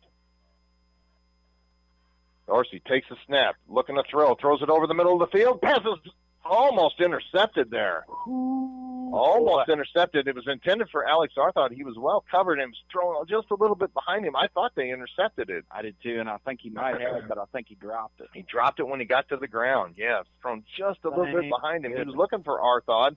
That was just the play I wanted him to call. He was well covered on the play. He could have gotten it in there, but it would have been a heck of a play if he did. And that's going to make it second and 10 from the 25. Keep your foot on the gas here, Pirates. Twin receivers wide near side now. Pistol formation. Hoskins the lone setback. Rolls to the near side now. Now he rolls to the far side. He's looking to throw. Throws it down into the end zone, and it is incomplete. I tell you what, it was intended for Reed Holiday, and he was well covered on that play. It was the same coverage that, 3-on-3 again. Amari Palin, he was on him like a blanket that time. Yeah. Wyatt Dorsey gave him an opportunity to make a play, but it was just well defended there, and it's third and 10 from the 25. You hate to get turned away here. Got to dial up something here. Not sure I'd run some kind of a naked bootleg here or a draw play. A draw play may work as well. Pirates have also had good success on the option play. He'll come set under center now, Dorsey. Split backfield behind him. Takes the snap. It is an option play. Now he ducks it back inside. Why is he holding on to it? Oh, he had. I don't know. He had Joel, there. he has not dished it out. He hasn't pitched it tonight, and he's going to lose a yard, and that's going to make it 4th down and 11, and the Pirates are going to call timeout now. Not much time to work with if we do turn it over. Just 39 seconds left to go in the first half. But, yeah, after we got it down, we started at the 25-yard line. First and 10 had plenty of time to work with now, and Odessa's defense has shut the Pirates down here in the second quarter, especially. Just smash mouth football. Yeah, I mean, line up, play. Yeah, power play. Run Washington off left tackle. Run that crossbuck play. I mean, we were having success with that in the first quarter. That's frustrating because when you call an option play and the quarterback isn't dishing the ball, you got it. You have completely taken that play out of the coach's playbook because he can't trust you. Yeah. He can't call it anymore if he's not going to do it. 4th down and 11. He loses a yard on that carry from the 26-yard line. I think they're going to have to probably put it in the air this time. Take their chances. Hopefully that we can hit one of our tight ends downfield. Out of the pistol formation, Wyatt Dorsey comes set. Hoskins the lone setback to his right. 4th down 11. Takes a snap, throws the football. It is complete to the – and now it's the hook and ladder. But it did not work. It did not work. Pass was complete, and Reed Holiday immediately lateraled it back to Hoskins, but he actually takes a loss on that after he lateraled it back. Yeah, they tried that last week, the old hook and lateral. And, hey, it's worth a try, but I think he needed to duck inside instead of outside. Is it, though? Oh, yeah, it's worth a try. Hey, 4th and 11. Plays at a blind what do you got to lose, 34 seconds left. The Pirates turn it over on downs. Odessa's got it 1st and 10 at their own 21. And they're going to line up just in victory formation, take a knee, and head into the locker room. They'll get the second half kickoff here. Well, what's that any different from what their offense has done the last 2 times they've had the ball? He takes a knee, and that will be the last play of the first half. Our score, Hannibal 7, Odessa 7, and tight football game here. I expected a lot more scoring in this one, mainly by the Pirates, but the Odessa Bulldogs have come to play tonight. That'll be the last play of the first half. I'm going to go smoke a cigarette. So they need one of them nicotine-infused breathing treatments there from my man Joel Booth. When we come back, we will go through the first half drive chart. I'll try to dig up some of the stats from my good friend Craig Altidy, and we will get ready for the second half. This is Hannibal Pirates football on KHBL 96.9 FM. Are you concerned about the economy, interest rates, or current market conditions? For timely information based on sophisticated research, Raymond James Financial Advisor Steve Virel, located in Hannibal, can be contacted at 221-4500. He can discuss your specific needs and help to provide you with investment choices that make sense for you. To make an appointment with Steve Virel, his office can be reached at 221-4500. Raymond James Financial Services Incorporated, member FINRA SIPC. Life well planned. Go Pirates! Crescent Jewelry has always been the Hannibal Pirates' #1 fan. They know and appreciate the efforts and determination these young men must have to enjoy a successful season. Crescent Jewelry has used the same principles to run their business. Your local hometown jeweler for all your jewelry needs is Crescent Jewelers. They offer quality jewelry. Like the Pirates, they try hard to go that extra yard. Crescent Jewelry, 207 Broadway in downtown Hannibal since 1842.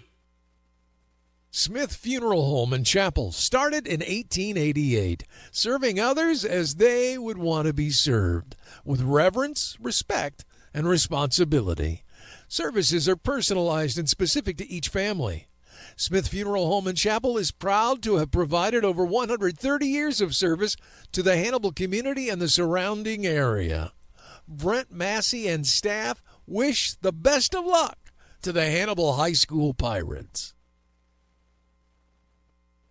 The employees and directors of F&M Bank and Trust Company thank you for rooting on the Hannibal Pirates on KHBL Radio. Since 1870, F&M Bank has been cheering on Hannibal. As the Pirates settle into their new home, F&M is happy to be a part of this new era of Hannibal Pirate football. Together, F&M Bank, along with our customers, have been and will continue to be a part of progress in our community. F&M Bank and Trust Company, Hannibal's biggest fan. Go Pirates! For those nearing the age of 65, Medicare is an important consideration. At Alexic Family Insurance, we specialize in Medicare and health insurance. Hi, I'm Michael Alexic, your local insurance broker now licensed in Missouri and Illinois. Whether it's Medicare, health, life, or supplemental insurance, we can provide dedicated services to you and your loved ones. Our phone number is 573-570-4476, or we can be reached at alexicfamilyinsurance.com. Alexic Family Insurance, protecting your future one plan at a time. 1 in 8. 1 in 8. 1 in 8. 1 in 8. I am 1 in 8. 1 in 8 women in the U.S. will be diagnosed with breast cancer. Our specialists in Quincy and Hannibal are here so you receive exceptional care, close to home. From industry-leading early detection technology to clinical research and oncology care, we're here to stop cancer from getting in the way. Blessing Health, with you every step of the way. At Porter Stadium, we are at halftime of the Missouri Class 4 District 5 championship game between your Hannibal Pirates and the Odessa Bulldogs. And we're all tied up at 7. The Hannibal Pirates opened up this game with a very methodical drive, punched it right into the end zone, and took a quick 7-0 lead, and then they went back and forth for a little bit before Odessa scored on a 93-yard drive to make it 7-7, and that's where we stand now. Alex Meyer, he's got that first half drive chart, so tell us all about it there, Alex. Just like Mark said, Hannibal started off with the drive, an 8-play drive, 48 yards, because the onside kick that Odessa had attempted went out of bounds, so we were set on their side. 3 minutes and 11 seconds was all it took for Kate Hoskins to find the end zone for Hannibal. That was the only time Hannibal has been able to find an end zone in this game so far. The Odessa Bulldogs then had a 3-and-out. They punted it right back. Hannibal had a 5-play drive and then was intercepted by Raleigh Hanks for Odessa, but we turned them right around. Odessa threw an interception on their own. Darian Washington picked it off, and we set it up at our own 36-yard line. This was probably the best drive so far. It was a 13-play drive that turned over on downs deep inside Odessa's territory at the 7-yard line. That's where Odessa set up their best drive of the game. An 11-play drive, 93 yards, 2 minutes and 45 seconds was all it took for Cole Westerhold to find the end zone and knot it up at 7-7 apiece. Hannibal then on their next drive had a couple first downs, but was eventually had to turn it over on downs.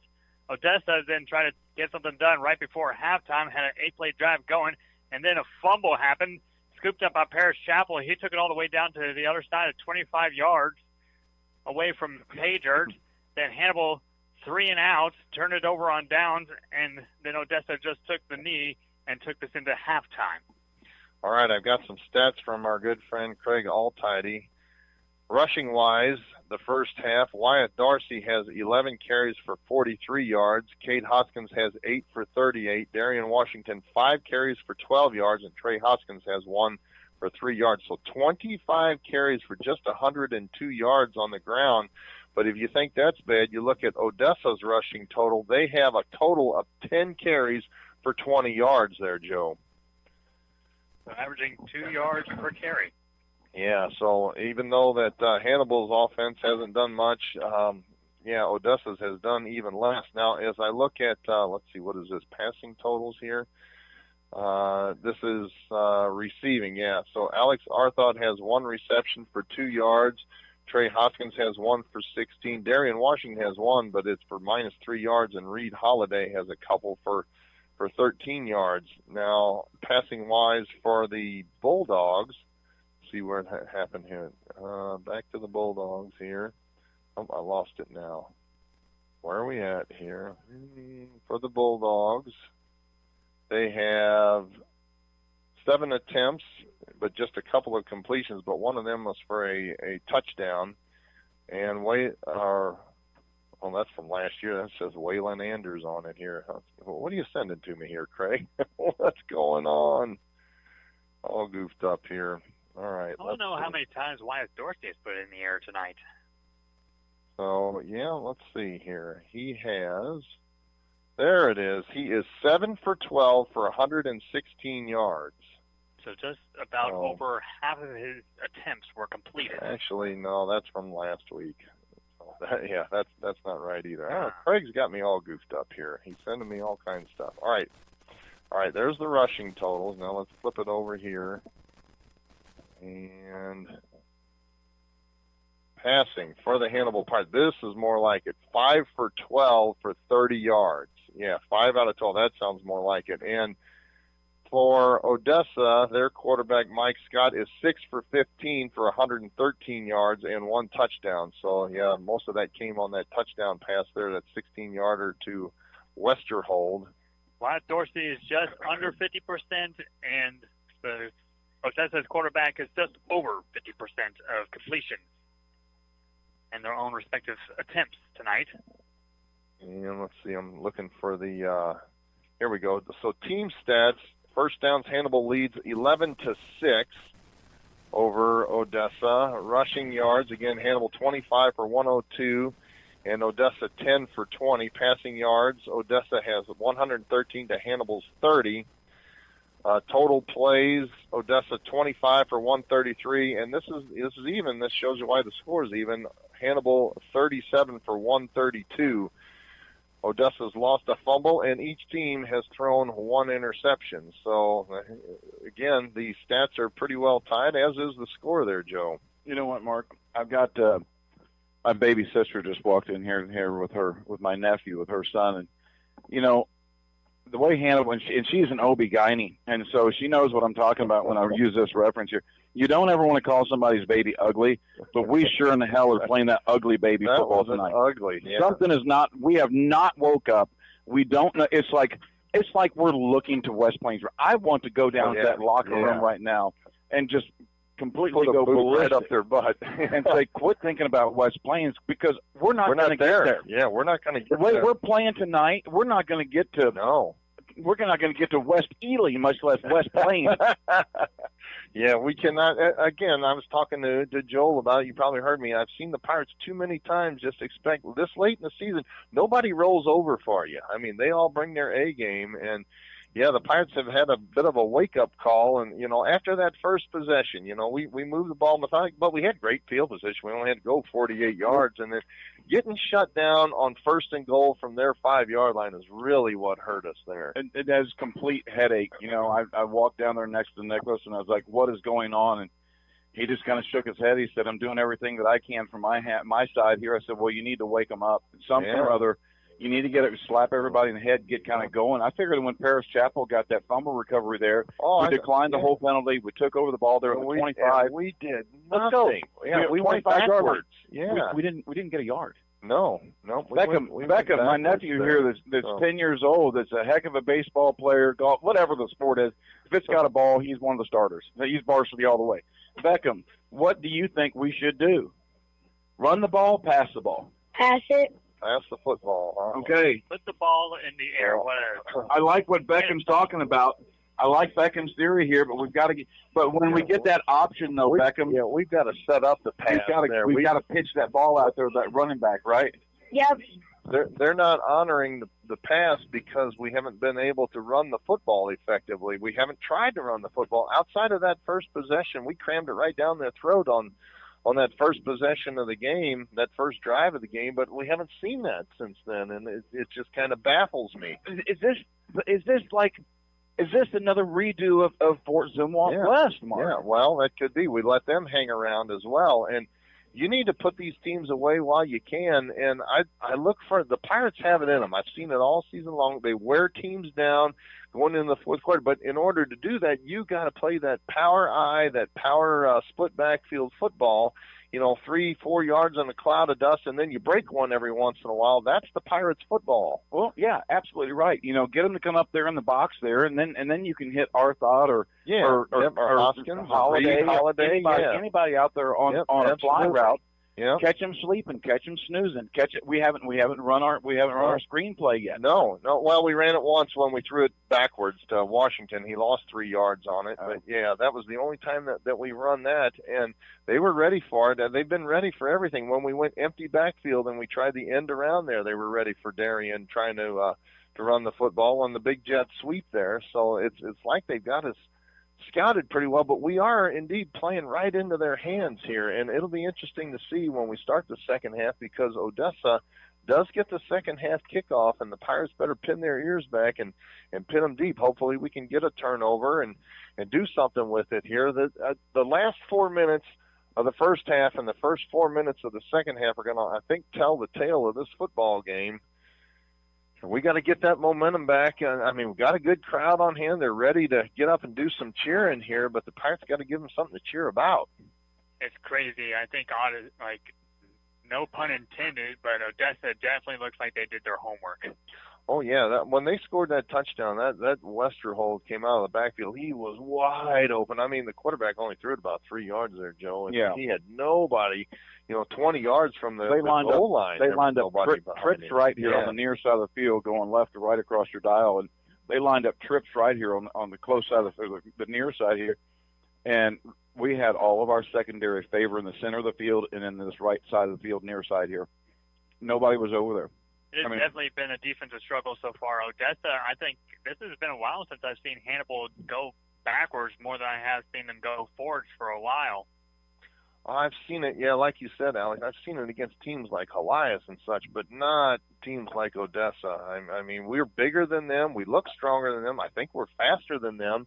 Their quarterback is nothing, to write home about. He's not a bad athlete, but I think the Pirates have better athletes. We're just not showing it yet. Yeah. And like you said, the last thing you want to do is give them hope, just like what we did to Fort Zumwalt there the last game of the year. So it starts with drive and purpose. And while the running backs have shown, flashes of that, like Darien Washington and Kate Hoskins, also I think the one thing that is really hurting the Hannibal Pirates is the consistent play calling has kind of hurt us. We're going up, like what you said, we're going into our backs at tricks when all simple we run really plays don't. We don't really need to work. Yeah, we didn't. On that hook and lateral. It's fourth down. What are you going to do there? But we dug ourselves into a hole there. You're expecting the power eye there, and if they're not going to, if Dorsey's not going to think about pitching the ball. They don't have to honor that. And, that bottled him up there. First couple of times that he ran the option, he was successful, but the last 2 or 3, Joe, he's gotten buried in the backfield. Completely. They've actually had 3 guys on him, and this last one where he didn't pitch it out there to Darian or Cade, whichever. Yeah, I think Cade was behind him. Yeah, I think it was Cade. Cade had the sideline, and he'd have been gone. Yeah. Darian would have done it here on a couple of the other ones previously, but if you're going to do the option, when I was quarterback running the option there, I kind of knew right off the bat there on the line whenever I was going to hand, was they going to give it to my fullback on the dive play right off the bat? Right. But I kind of could tell by what was going on there. But look, Wyeth is a heck of an athlete. But if I'm going to put you on the 100-yard line and do a 100-meter dash, I'm going to go with Cade. Cade's the one that's got more wheels, and he's going to be able to get it around the corner there better. And he's going to lower that shoulder a little bit more than Wyeth. And Wyeth is going to break some. He is a heck of an athlete. He's do it. Wyeth has got pinned up the last 3 times. Yeah. We've got to get the ball distributed to the running backs. They're putting 3 guys on him, so hopefully we're able to make some adjustments here at halftime. And the Pirates have been fairly successful doing that. Yeah, I hope there's some serious yelling. There needs to be. They just look lethargic here. Even on our first drive, I mean, we scored in that, but we were just kind of going through the motions. And yeah, these guys, Mexico beat them, and we beat Mexico by 47 last week. And hey, that was last week, though. This different point in the season here, and both teams have everything in front of them. They have everything to play for, and it'll be interesting to see how the second half pans out here. Another thing that I saw that was going on was I lost count. I wasn't really paying attention. Was how many times the Hannibal Pirates gave up a third down conversion. Oh, yeah. Big. I don't know. 90% of the time. Third and long, too. Yeah, especially in the second quarter. Or not. Especially in the second quarter as well. But while we got a second, I want to mention that this week, as in every week, we will name our Hannibal Pirate KHBL Player of the Game. And for their efforts this evening, the Player of the Game will receive the same prize they've gotten all season long, a gift certificate in the amount of 2 32-ounce frozen slushies and 1 Papa Murphy's Pizza Goods for downtown at Frozen Sippies, 108 North Main Street. And our good friend Marcus Allen always pitches in every week. And good to be down there on Tuesday nights. I missed this past Tuesday, but good to have this week in Pirate football. They host that every week for us at 6 p.m. right there at Frozen Sippies. And, we had to sit around, talk a little Pirate football. Sometimes we even talk Pirate volleyball. Boy, I tell you what, that was exciting to watching the girls win again. I know I've talked about it multiple times, but it was well worth the 6.5-hour round trip over to St. Joe. It was a little scary seeing the girls down 0-2, and then they come back and win third set, fourth set, and fifth set and take third place in state. I mean, it was absolutely mind-boggling. Had a great time. It was a little hoarse the next day, definitely tired for the football game, Mark, but it was well worth it. Those girls were fired up. Yeah. Enjoyed it. Also, while we got a second, I want to throw a shout-out to the Hannibal Pirate boys swim team, the 2025 boys state swim team. These boys swam today, and they'll swim tomorrow in the state meet. John Fenton, Mason McIntyre, Braden Kaler, Calvin Mueller, Dane Gibbons, Dylan Harmon. We've got state relay events in the 200 free and 400 free. Calvin's competing in the 200 individual medley and the 100 backstroke. And Mason is competing in the 200 free and 100 fly. So best of luck to the Hannibal Pirate boys swim team. I know they swam today, and they'll be back in the pool tomorrow. I believe that's in Columbia. They got a tremendous natatorium down there for those kind of events. Yeah, I think they've been doing it down in Columbia. I had a nephew come over from Kansas City about 3 weeks ago and swim there. Heck, they ran the Olympic trials there back, it's been 10, 12 years ago. We went down there, and it was really cool watching Deratories in the pool there. All right, Odessa's back out onto the field now. We got about 3 minutes before the halftime festivities are over, and we'll be under here. Oh, Lori says it's at St. Peter's Recplex. That's interesting, where the state swim meet is. So, and I'm going to send it back to the studio. When we come back, we'll have the second half kickoff. It's all tied 7-7. You're listening to Hannibal Pirate Football on KHBL 96.9 FM. I'm Jordan Foey. And I'm Brad Kurz. We are your Edward Jones financial advisors in the Hannibal region. We're all about financial investments, but we also value the investments of time, patience, and encouragement that our young athletes receive from their coaches and teachers. That's why Edward Jones is a proud sponsor of Hannibal Pirate Football on KHBL. For all your investment needs, 573-221-1302 or edwardjones.com. Edward Jones, member SIPC. At Blessing Health, our pediatrics team is with you and your family in the moments that matter most. From first steps to growing up healthy and strong, supporting their passions as their biggest cheerleader, and guiding them towards their dreams. Blessing Health, with you every step of the way. Visit us at blessinghealth.org to learn more and schedule an appointment today. For those nearing the age of 65, Medicare is an important consideration. At Alexic Family Insurance, we specialize in Medicare and health insurance. Hi, I'm Michael Alexic, your local insurance broker now licensed in Missouri and Illinois.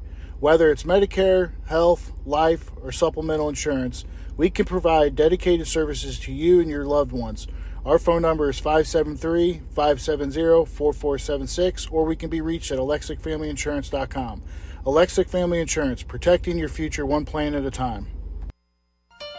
This is Marcus Allen, the owner of Frozen Sippies at 108 North Main Street in historic downtown Hannibal. Frozen Sippies offers a family-friendly atmosphere with frozen slushies for all ages. We're proud to carry Papa Murphy's Pizza for dine-in or carry-out. We have pool tables, dartboards, plenty of space to host private events, including bridal showers, birthday parties, and more. Phone number is 573-603-1113. Frozen Sippies, bringing a taste of paradise to your hometown.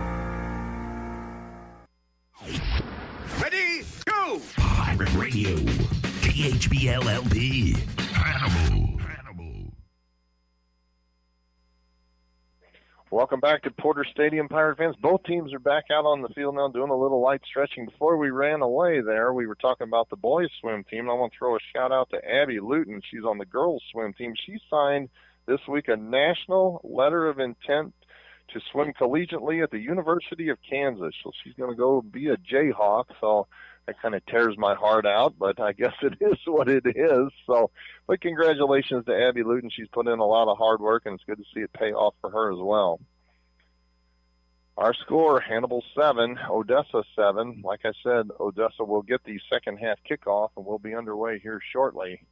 The Pirates need to wake up, and hopefully they woke them up in that locker room there. This is what's really going to come out. Is these this first drive for either Odessa or Hannibal could be the telltale sign. I'm looking at this. Odessa looks a lot more fired up than Hannibal does. I mean, they're down there, they're talking smack, and they're shucking and jiving, and they're ready to play here in the second half. Like I said, I think from what I've seen all year long, Hannibal has better athletes, but we haven't shown it yet outside of that first drive. So trying to see which fire pokers stoke the flames of which team. We need to get something going here early. We need to shut them down, get a quick 3-and-out or a turnover, and punch that football in. Play a little bit of that smash mouth football. I know that we're capable of it. I've seen it. This guy in front of us, times, send Kane Hurricane out there for us here. Yeah, I tell you what, Kane Wilson, he could play back in the day. He was a lot of fun to watch. I never forget Hurricane heard me. He heard me nicknames a couple guys on the team. He came down there one night. It was during the parent-teacher conference. Is what it was. He came running down the hall. He said, "Please give me a nickname." That was an easy one. You got it, Hurricane. That was an easy one. Darian Washington set to kick off for the Hannibal Pirates here. Waiting for the football, and Still he's actually waiting for Odessa to come out 55 on the team, seconds on the clock here before we get underway. Yep, and the Pirates are ready to kick this one off. Like I said, hopefully we can do something on defense here. Set the tone for the second half. Yeah, heck, we were talking about earlier, there's, talk of, hey, will we get the running clock and that and this and that, how bad we beat Mexico last week and they beat Odessa. Yeah, throw all that out the window. These guys have come to play tonight, and we've given them hope, and you don't want to do that. What you just described, Mark, of last week against Mexico is one word I can sum up. It's called complacency. Yeah, exactly. And well, we've seen it. Joel was going crazy on some of those little arm tackles, those little pushes, Those ole. Push him out of bounds. Yeah, ole. All right, Darian spots it at the 40-yard line now. It's on the edge. The Hannibal crowd is going to shake down these brand new bleachers here because they are They come to their field and the sound starts. Washington waits for the signal. There's the whistle. And he gets ready to step into this one. It's a short kick, bouncing, taken at the 29-yard line, across the 30, and knocked down at the 35-yard line. The kick returner picked it up off the field and then stood there and looked around him, wasn't quite sure what to do with it. Now we've got the people are fired up down there on the Hannibal Pirates team. Number 49 of the Pirates, that is Bennett Baumgartner. He's hot. He's coming off the field now. That's the fire. I don't know what that was all about, but yeah. Well, good. 1st and 10 now for Odessa from their own 36-yard line. It's a short kick by Washington and returned out to the 36. Mike Scott comes set now with a full house backfield. Now it all splits up, and he'll be out of the pistol formation again. There's a quick snap. Pass is complete across the 40-yard line out to the 42 to number 4. That is Whitaker, but hold everything. There's a lot of laundry on the field tonight, Joe. 6, 7, 8, 9, 10. Can't say We it's got been 12 guys one-sided. on the dang field. Hannibal had 12 on the field. There was no excuse for that. Coming out of halftime, come on, guys. This is not week 2. This is not the jamboree here. 12 guys on the field. Come Seriously? on. Ugh. All right, well, they're going to sort this one out. So what was, he picked up 7. That's 7 on that, so they may decline it, go 2nd and 3 rather than 1st and 5 after that penalty, but they're still sorting this one out. Yeah, I think they're still counting. Now the referee's going to signal. Yep, that is the call against Hannibal. Illegal substitution, they call it, but yeah, there was too many men on the field. And they're trying to decide if they're going to take the penalty.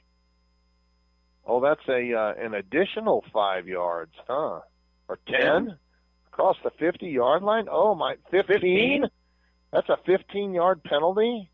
Wow, I did not realize that. That takes it all the way down to the Hannibal 42, and Odessa's got it 1st and 10 there. And we talked about setting the momentum here early in the second half, and the Pirates are not doing that. After one play from scrimmage, Odessa has it 1st and 10 from the Pirate 42-yard line. Here's a handoff. String it out. Westerhold, String it out. And Westerhold is knocked down at the line of scrimmage. Gets maybe a yard on that. He tried the jet sweep to the near side now. Tackled by Benny. They can't jet sweep us. We're going to string them out too far, and they're not going to get anything. Benny Worthington on that tackle makes it 2nd down and 10 from the Pirate 42-yard line. And Mike Scott looks forward over to the far sideline, gets the play. On 2nd down and 10, Cole Westerhold, the lone setback behind Scott. Takes a snap, 3-step drop, passes the football to the far sideline. Intercepted. The Pirates have got it. From the 20-yard line to the 25-30, down the far sideline 40, 45-50, across midfield to the 40, 35-yard line, and knocked out of bounds. Here at the 12-yard line. Oh, they're going to call it interference against the other Hannibal Pirate. I know it. Because he was face guarding down the far sideline. He threw that 10 yards after he took the ball and returned it. Yep, it was.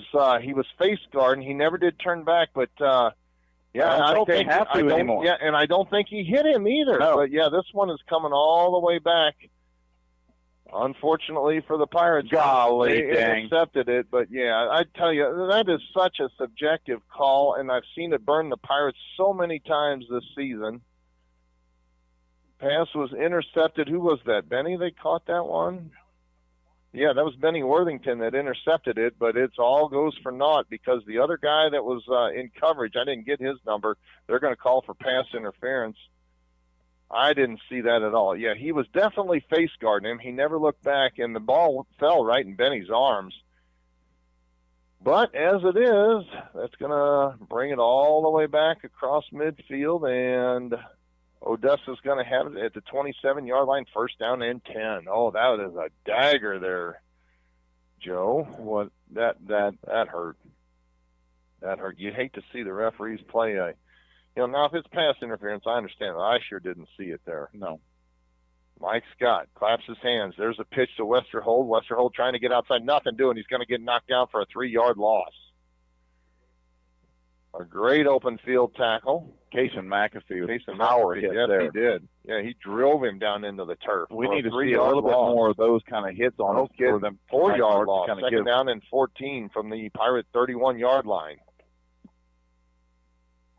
Another way to wrest the momentum back. 2nd and 14 now. Scott. Pistol formation again. Westerhold, the lone setback. Man comes in motion now, left to right. Now he's got pressure up the middle. Pass is complete, but nothing to it. McAfee again. McAfee on a great tackle. Another loss of 3 or 4 yards on that. Complete to Isaiah Hanks. It's going to be 3rd down and 17 now. They gave him original line of scrimmage on that. Now they gave him about 2. They gave him to the 31. Still 3rd down and 15, though, from the 31. And the Pirates need to turn them away here. 3rd and 15 from the Pirate 31-yard line. Call it 3rd and 14. Got to get all the way down to the 17-yard line now. Mike Scott out of the pistol formation, claps his hands, 3-step drop, throws the football, and it is incomplete. Incomplete, and that looked more like pass interference than the one before it. Pass was intended for number 4. Don't want them to come for Jackson Whitaker. It was overthrown, and he got there just at the right time to break it up, but it's going to make it 4th and 14 from the Pirate 31-yard line, and they going to line up to go for it as well. No sense in punting it here. 4th and 14 from the Pirate 31. Mike Scott looks over to the far sideline. He's got 3 wide receivers out wide to the far side now. And the Pirate crowd comes to their feet. They're kicking and a stomping. He claps his hands, takes a snap. Hold everything. No, there is laundry on the field. A lot of laundry in this game. False start. It's going to make it 4th and 19. 4th and 19 now instead of 4th and 14 with 8:44 left to go, or 9:44 left to go in the third quarter. All tied up here at 7. 4th down and 19 from the 36-yard line of the Hannibal Pirates. Time to step up here. Well, and now they are going to line up in punt formation. That changes things significantly, and that's probably the smart play there. They're going to try to flip the field. Darian Washington trots down the field. He'll be inside his own 10-yard line. And, yeah, that punter, Westerhold, he's got a good boot on him. He had a great punt earlier in the game. Westerhold from the 50-yard line. Maybe snap it over his head. It's a low snap. It bounces in front of him, and he gets this one off. It goes straight up in the air. And the Pirates got to get away from it. And it bounces at the 15-yard line, rolls dead at the 13, and the Pirates will take over there 1st and 10 from their own 13-yard line. Still tied 7-7. But at least we were able to turn them away there. Now we got to make a long drive here and keep that momentum going. They're going to spot it at just shy of the 15-yard line. From the 14-yard line, ball is on the near side hash mark. Pirates defending the west end zone, headed right to left across your radio dial. Wyatt Darcy trots out onto the field. Come on, Wyatt, let's get him going here now. He breaks the huddle and will come set under center. I formation behind him this time. Darian Washington, the deep setback. Takes a snap, quick handoff to the fullback, Hoskins. He sprints across the 15-yard line and out to the 17 for about a 3-yard gain. Cade Hoskins lined up at fullback that time, picks up 3 yards. It'll be 2nd down and 7. We were asking for power eye football, and that's what we got right there. 2nd down and 7. From the 17-yard line. Dorsey under center again, split backfield behind him. Takes a snap. Crossbuck play this time, and Washington got it, but it was only going to pick up a yard. He's going to get tackled shy of the 1st down. They got him on a shoestring tackle, or he had room to run there, Joe. He sure did. He had some space there, and he did. They kind of tripped him up. Joel, you headed down on the field? We're going to shake it up and send Joel Booth down. Yeah, I think I'm going to go down there. I wish I'd have taken this mic with me so I don't have to climb them stairs another time. Or has he Joel's got the yellow headset. Oh, you got the yellow headset. All right. Yeah. So, all right. 3rd down now for the Pirates out of the pistol formation. Dorsey takes a snap, rolls to the far side, pump fakes once, now he lets it fly. It is complete. Across the 40-yard line. Washington's got it to the 45, spin move there. Still on his feet to the 50-yard line. Look out, folks. He's got room to run to the 40, 25, 10, 5. Touchdown through the house. No flags on the play. That's what we need. That is what we need. Excuse me. What a play by Darian Washington. They had him bottled up at the 50-yard line. He did an incredible spin move along the far sideline, looked up, and there was nobody between him and the end zone. He sprinted to the middle of the field and was gone, took it to the house. So that was, what was that, an 82-yard? Yeah, 82-yard pass completion for a touchdown. The snap is back. The ball is through the uprights to make it. Oh, no, it's no good. It hooked off to the left. So that makes it 13-7 Pirates with 8:03 left to go in the third quarter. You're listening to Hannibal Pirate Playoff Football on KHBL 96.9 FM. Arr. Crescent Jewelry has always been the Hannibal Pirates' #1 fan. They know and appreciate the efforts and determination these young men must have to enjoy a successful season. Crescent Jewelry has used the same principles to run their business. Your local hometown jeweler for all your jewelry needs is Crescent Jewelers. They offer quality jewelry. Like the Pirates, they try hard to go that extra yard. Crescent Jewelry, 207 Broadway in downtown Hannibal since 1842. Welcome back to Porter Stadium. The Pirates take their first possession of the second half and make the most of it. They lead this one 13-7. Alex Meyer, tell us about that Hannibal Pirate touchdown drive. There's only 3 plays, and it's not a 3 and out. 3 plays, 85 yards, and then 31 seconds. Darian Washington had an interception in the first half, has a touchdown reception in the second. 13-7 after the missed PAT for Hannibal. Darian on that 82-yard touchdown reception there. Kicker now. And Eli spots it at the 40-yard line. He steps into this one. It's a low line drive kick. Bouncing. Now booted around on the field and now picked up and going to get tackled shy of the 30-yard line. No whistle yet. They're blowing a late whistle. I mean, he's got 6 guys on him riding him down. Yeah. Actually, number 54 was on that return. That is Will Scott, the sophomore. First time Will Scott's touched a football. And 54. He was trying to dribble it there, and he gets it back out to the 29-yard line, and that's where Odessa takes over. They're trailing this one 13-7 with 7:55 left to go in the third quarter.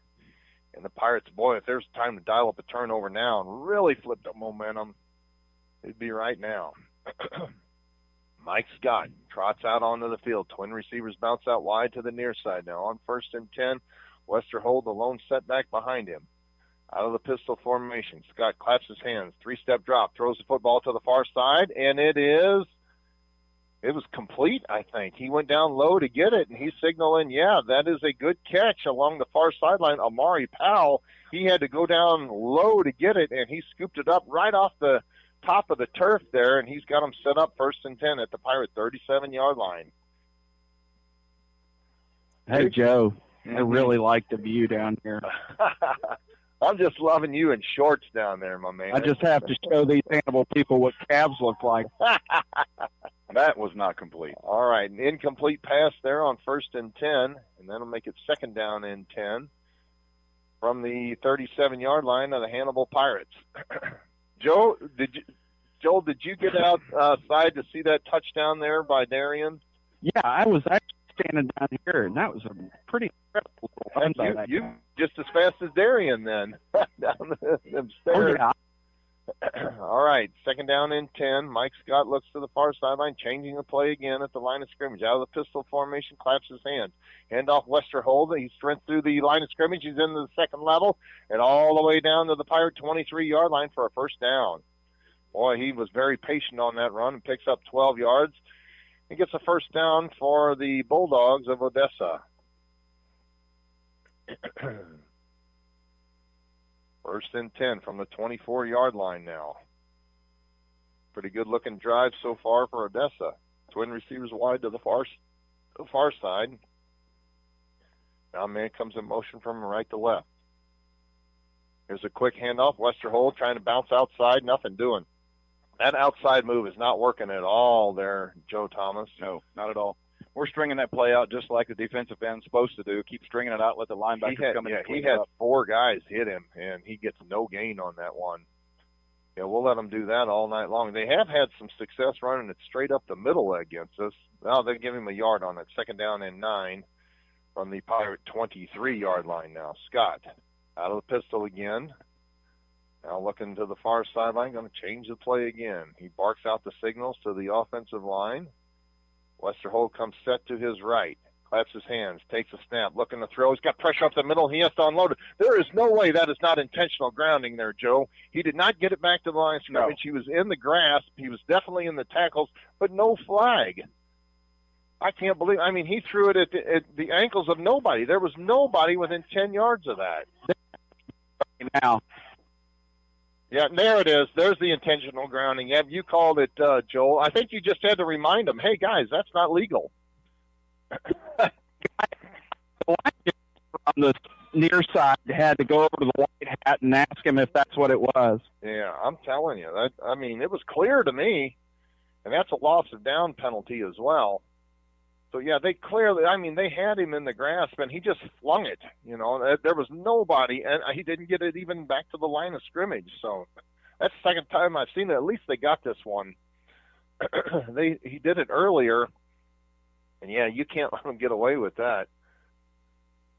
So that's going to back them up here. They're still waiting to move the football back. That is a loss of down, Oh, right? yeah, that's a loss of down. Okay, that's what I thought. So it's going to be third down. And it just depends on where they're going to spot it. Now they're backing it up. 10. Yep, loss of down. 10-yard penalty all the way out to the 36-yard line where it's going to make it. Now, he's showing second down, but it's got to be third down. It's got to be third down and 19. Yeah, third and 19 from the Pirate 36-yard line. Actually, they show third and 21. Third and 21 from the Pirate 36-yard line. Mike Scott claps his hands, takes a snap, three-step drop, looking to throw, steps up into the pocket now. He's got pressure. He lets it fly, and it is nobody. Closest one, Darian intercepted. Yeah, Darian Washington almost had his second pick of the game. Down in 21. And, yeah, they're going to have to punt this one. So the Pirates turn them away after they had some success of moving it down to the Pirates side of the field. They're going to have to punt this one away. Westerhold backs up to right at the 50-yard line, right where he punted the last one. Joel, when the fans start stomping down there, does it sound like thunder to you? Walking under. I was walking under. It's a good snap now. Westerhold punts it straight up in the air. Washington going to try to let it roll into the end zone, and it does. And the Pirates will get it first and 10 at their 20. So I was walking underneath the stadium, and they started stomping, and I'm glad I had already gone to the bathroom. Well, a little bit of score update down out of one of the St. Louis district. Parkway North defeats Orchard Farms 17-14 to win their district. So they're waiting to sit and see who they're going to play, Lutheran North or last time I checked, Monroe City 24, Brookfield 14. I think that is in the third quarter now. We got Monroe City 38-14. Oh, wow, they've really opened it up then. So it looks like Monroe City will be moving on to the state playoffs, into the sectional round. All right, Hannibal, first and 10 from their 20-yard line. 6:02 left to go in the third. Hannibal clinging to a 13-7 lead. Out of the pistol formation now, Wyatt Dorsey takes a snap. Quick handoff. Hoskins looking very patient. He gets through the line of scrimmage, second level, and all the way out to close to the 30-yard line for a 9-yard pickup. Quick 9-yard gain there. He had to be a little bit of patient there, but he picks up 8.5 yards. It'll be second down and a long one. Call it 2nd and 2 from the 28. That's that smash mouth football we were talking about. That really sets up those other pass plays as well. When you're able to do that, just shoot it right up the middle, run the crossbuck play, run the dive, pistol formation again. On 2nd and 2, takes the snap, option play. He's going to keep it this time. He's crossed the line of scrimmage and out of bounds along the 34-yard line for a first down. It really wasn't the option play. That was a jet sweep to the near side. He had two blockers in front of him. What do you get, about 6? It looked like he was going to set up for the option play, but he put a few blockers in front of him and picks up the first down. We'll give him 6 yards on that carry. And it's first and 10 for the Pirates at their own 34-yard line. Good-looking play there. That's what the Pirates need to do, just wear them down. All right, Dorsey out of the pistol again. Washington comes in motion from left to right. Quick handoff, Hoskins waiting at the line of scrimmage. Now he sprints ahead, out across the 35-yard line, picks up just a yard. Odessa saying that they stripped the ball from him, but he was down well before they did.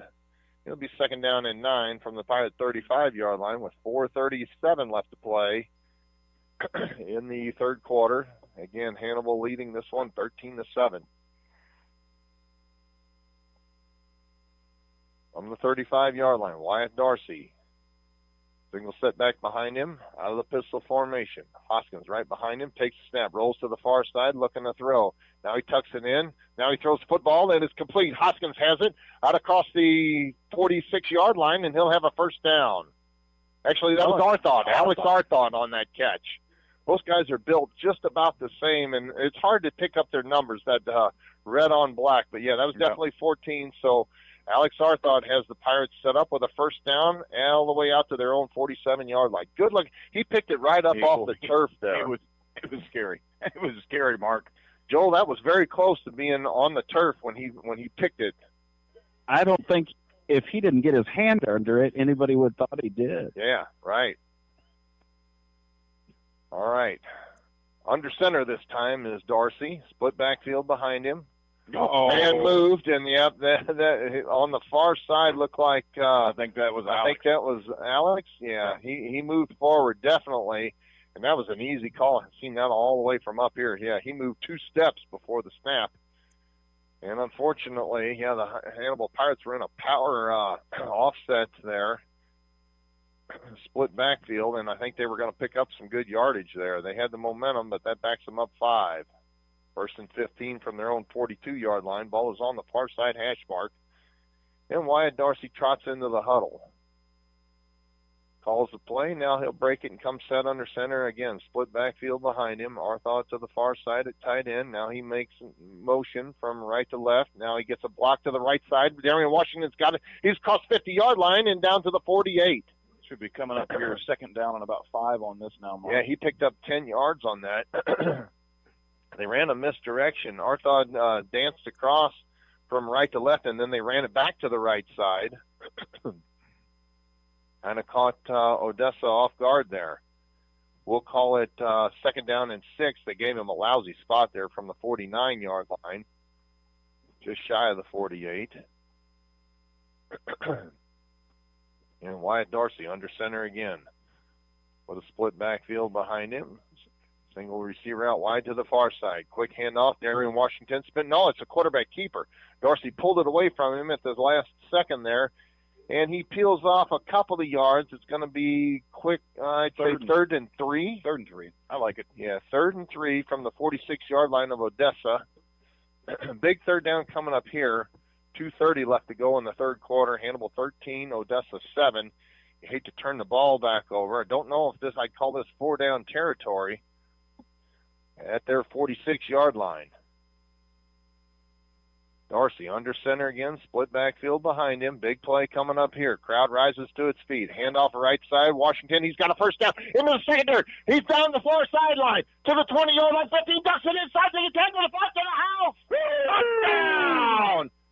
Touchdown, Darian Washington. A little Ric Flair. Exciting football there, folks. Darian Washington took it to the outside. He needed the block. He picked one up, dove back inside, and had nothing between him and pay dirt but daylight. Boy, I'm really proud of the right side of the line on that one. A 46-yard touchdown run by Darian Washington. That just followed up his 82-yard run on the previous possession. Pirates line up to go for 2 now. Darcy under center. Split backfield behind him. The 2-point conversion from the 3-yard line. Darcy takes a snap. 3-step drop, looking to throw. Throws it into the end zone and it is complete. Got it. Yes. Complete. I believe, is that Trey? T-Rex Hoskins got it. He went up high. It was a beautiful pass. Threw it right into his arms, and that makes it 21-7 Hannibal with 2:01 left to go in the third quarter. This is Hannibal Pirate District playoff action on KHBL 96.9 FM.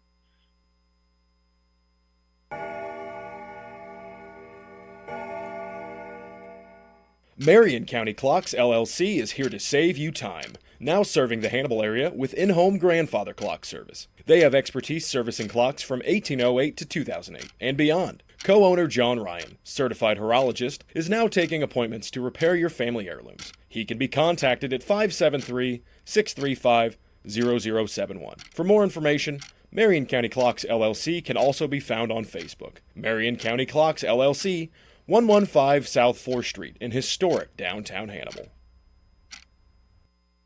Pirates now lead this one 21-7. They spot the ball at the 40-yard line, and the freshman, Eli, Clayton gets ready to step into this one. Clayton boots the ball. It's a low line drive. Bouncing, bounces in front. Pirates got a shot at it. Down at the 30-yard line, they slide into it, but I think he was able to get on it. Ooh, that was close. That was close. Boy, a little squibber down the field. Took 2 hops, missed one, hit one guy's hand, then hit the guy in the face mask and came back at the Pirates. Alex Meyer, tell us about that Hannibal Pirate touchdown drive. That was an exciting one. A 7-play drive, 80 yards, 4 minutes and 1 second off the clock. Darian Washington, his second straight touchdown for the Hannibal Pirates, and the 2-point conversion now gives the Pirates a 2-touchdown lead, 21-30. Darian closing in on 150 yards rushing. Most of it on 2 plays. Well, one of them was an 80-some-odd yard pass play. All right. Oh, that's right. That was a pass reception there. All right. Scott claps his hands. There's a double pass, and it goes down the far side, and it is complete. Oh my God! What was that? How in the world do you call that interference there on Cade Hoskins? He almost caught the football, the intended receiver. Joe, what is going on down there? Hey, you guys want me to say something? I'll be able to come back next week, but I can say something if you want me to. This is a family show, but yeah, I mean, he was clearly behind him. I didn't even see him put a finger on him, and they're going to call a pass interference on that. That's not a spot foul. Come on, guys. This is not NFL. You don't get it all the way down there. It is a 15-yard penalty, though, and it'll have them 1st and 10 at their own 45-yard line. And the pass interference bug has bitten the Pirates all season long. It's just the absolute worst times. Scott claps his hands, takes a snap, throws the football, and it is nowhere near the receiver. He didn't look back. 3 Pirates had a shot at it, and he's fortunate that one wasn't picked. 2nd down and 10 now from their own 42-yard line. Odessa's got the ball, and they trail this one 21-7 with 1:44 left to go in the 3rd quarter. Mike Scott with 3 receivers bouncing out wide to the near side. Out of the pistol formation, Westerhold, the lone setback behind him. Claps his hands, takes a snap, 3-step drop. Pass is incomplete. Now that one they could have called pass interference. I mean, we hit him early there. We didn't hit him hard, but we hit him early. Well, you know what? He was actually behind the line of scrimmage. Well, that is true. That is true, Joe. Yep, he was 3 yards behind the line of scrimmage. He was every bit of that. He's fair game then. Boy, old Benny Boy was right there, wasn't he? Yes, he was. I tell you, Benny's playing a heck of a game this evening. Benny Worthington for the Hannibal Pirates. All right, that makes it 3rd down and 10 from the 45-yard line. Odessa's own 45. 3 receivers bounce out wide to the near side. Mike Scott comes set, fakes the handoff, looking to throw. He's steps got up room now. to run. He's going to run it. He's crossed 50-yard line to the 45. He'll have a 1st down. Lowers his head. Fortunate he wasn't hurt on that one. Yeah, he lowered the boom there. He did not take the slide. He lowered the boom and picked up the 1st down at the Pirates' 44-yard line. I was wondering when he was going to do that. I hadn't seen him run the football all evening long, and he finally picked up the 1st down. By doing that on the run-pass option, I'm not sure he ever intended to throw it. They'll come set now from the Pirate 44-yard line. 3 receivers wide to the far side. Ball's on the near side hash mark. Scott claps his hands. Handoff Westerhold off of right tackle. Nothing doing, though. He gets maybe a yard on that carry before he's tackled by McAfee. Now, what is the call there, Joe? That guy got up. Flag comes in. They baited him. 59. That was Chase Whitaker. Chase Whitaker got kind of pushed by their lineman there, and then he got up and he shoved him back. The second guy hit it, and that's going to cost us 15 yards. Well, they're having a discussion down there now. Maybe they saw the initial push. Joe, you can probably attest to this, but these boys are the knockdown can run their mouth. My gosh. Personal foul against the Hannibal Pirates. They're running their mouth. They're down 14 points running their mouth, huh? Bad.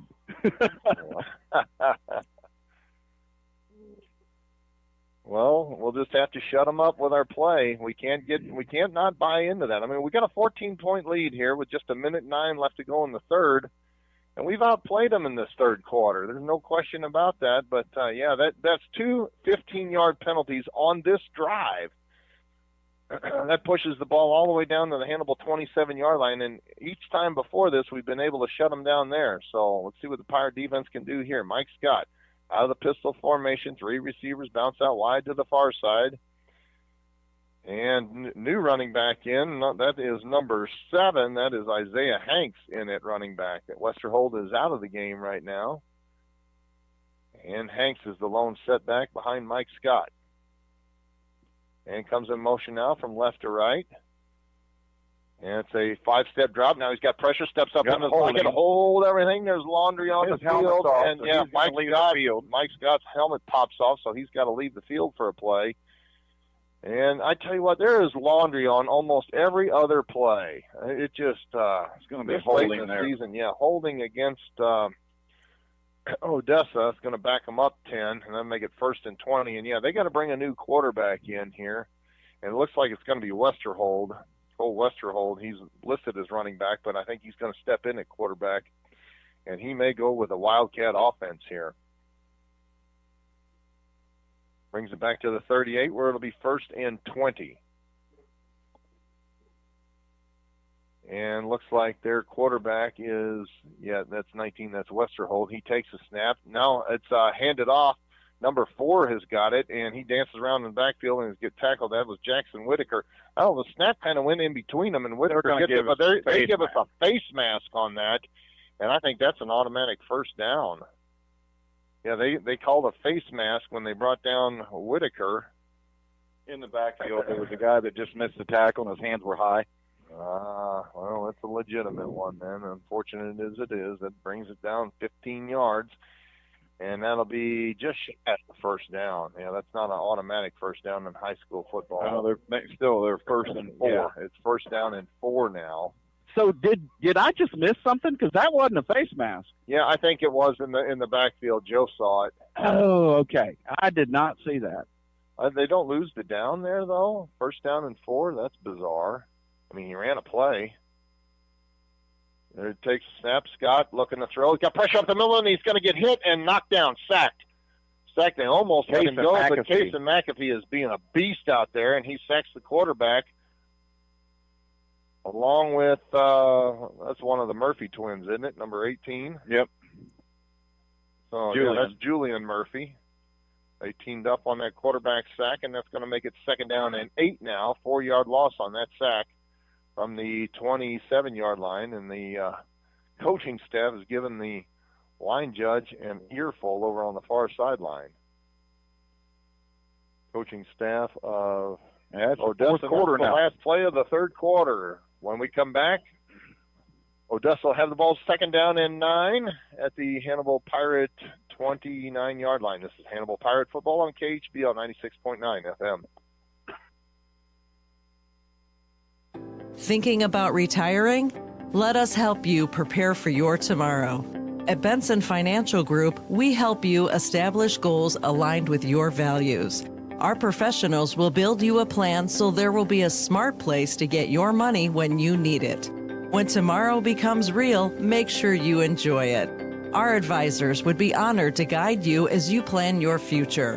Benson Financial Group, built on trust, dedicated to service. Smith Funeral Home and Chapel started in 1888, serving others as they would want to be served, with reverence, respect, and responsibility. Services are personalized and specific to each family. Smith Funeral Home and Chapel is proud to have provided over 130 years of service to the Hannibal community and the surrounding area. Brent Massey and staff wish the best of luck to the Hannibal High School Pirates.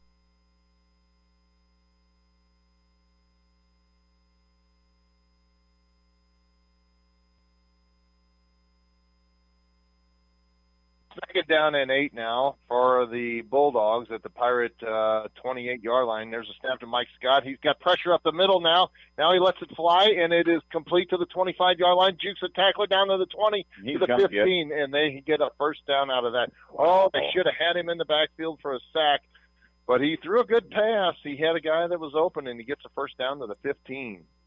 Boy, what might have been there, Joe? Oh, my goodness sakes. First and 10 for the Bulldogs at the Pirate 15-yard line. We switched up sides now. Pirates are now defending the east end zone, and they're headed left to right, but Bulldogs have got a first and 10 at the 15-yard line on the far side hash mark. Mike Scott claps his hands. Quick handoff. Westerhold has it. Jukes a man out the 10-yard line. Now he knocked down, and actually that was Hanks with the ball to the 10, number 7, all the way down to the 10. I'm surprised there wasn't a flag. I thought I'd seen one fly in. About every 3 plays there's a flag thrown. Second down and 5 from the 10-yard line now. Just underway here in the fourth quarter. Hannibal clinging to a 21-7 lead over Odessa. Mike Scott out of the pistol formation. Hanks flanks him to the right side. Claps his hands. Rolls to the far side. Got pressure up the middle. Now he steps back in. He's going to get hit. Nothing down. Nothing doing. He's hit at the line of scrimmage. Not really a sack recorded by T-Rex there because he got back to the line of scrimmage. But it's going to make it 3rd and 5 from the 10-yard line. I'd call this 4-down territory. I got a feeling they don't really have a kicking game either. They haven't tried to do anything yet as far as a field goal goes. And a field goal this late in the game, I don't know, helps them much. 3rd and 5 from the 10-yard line. Mike Scott looking to the far sideline now, going to change the play again. Steps into the line of scrimmage, now backs up. Hanks the lone setback behind him. Play action pass, and it is incomplete. Incomplete, intended for number 4. He was defended by Benny Worthington. Whitaker, and Benny Worthington had good defense on that one. Shame that they took Benny's interception away from him because that was not pass interference. No. 4th down and 5 now from the Pirate 10-yard line. This is a big play here. We turn them away here, and I'm really liking that. We got a thunderstorm going. Joel, take your shirt off. Start swinging it around your head there. Get the crowd on their feet. 4th and 5. Empty backfield. Shotgun formation. Double pass, double pass, and into the end zone. It is. Golly, dang.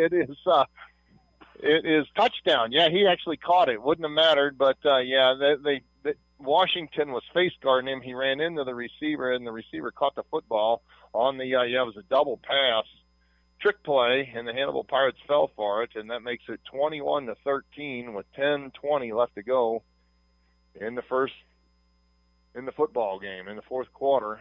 Yeah, the touchdown. Yeah, the Pirates were worried about the flag, and yeah, it was pass interference. There's no doubt about that one. He face guarded him, and he hit him, and the receiver was the only one looking for the football, and he caught it.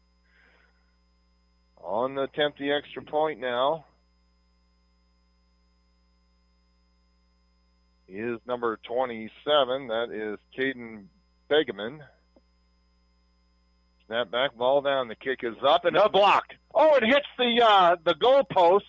It did not hit the upright. It hit the crossbar, the goalpost, and bounced back into the field of play, and it is no good. That makes it 21-13 Hannibal with 10:20 left to go in the football game. Mark, I think if you were a golfer, I think you call that when he chunked it. Yeah, he did. He chunked it, and it was partially blocked, but it still had a chance to go through the uprights, and it pinged right off the crossbar. We better have hands on this one here because we're fourth quarter, 10:20 left. Yeah, they're down. Be ready for they've already tried one onside kick, and it wasn't a bad one. It just sailed out of bounds on them. So we'll see how they want to play this one.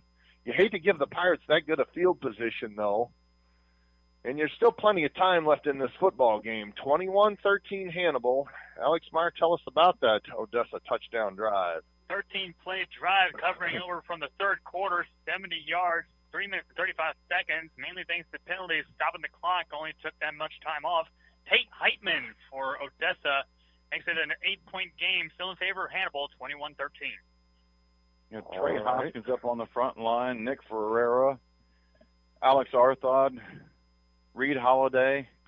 P.J. Green spots the ball at the 40-yard line, and he does kick it on sides, and it is going to go out of bounds. Yep, there comes the flag. It rolls out of bounds at the 42-yard. He kicked it way too hard. He kicked it hard. Yeah, He took kicked, a monstrous coverage. kick. Yeah, I mean, he booted it hard.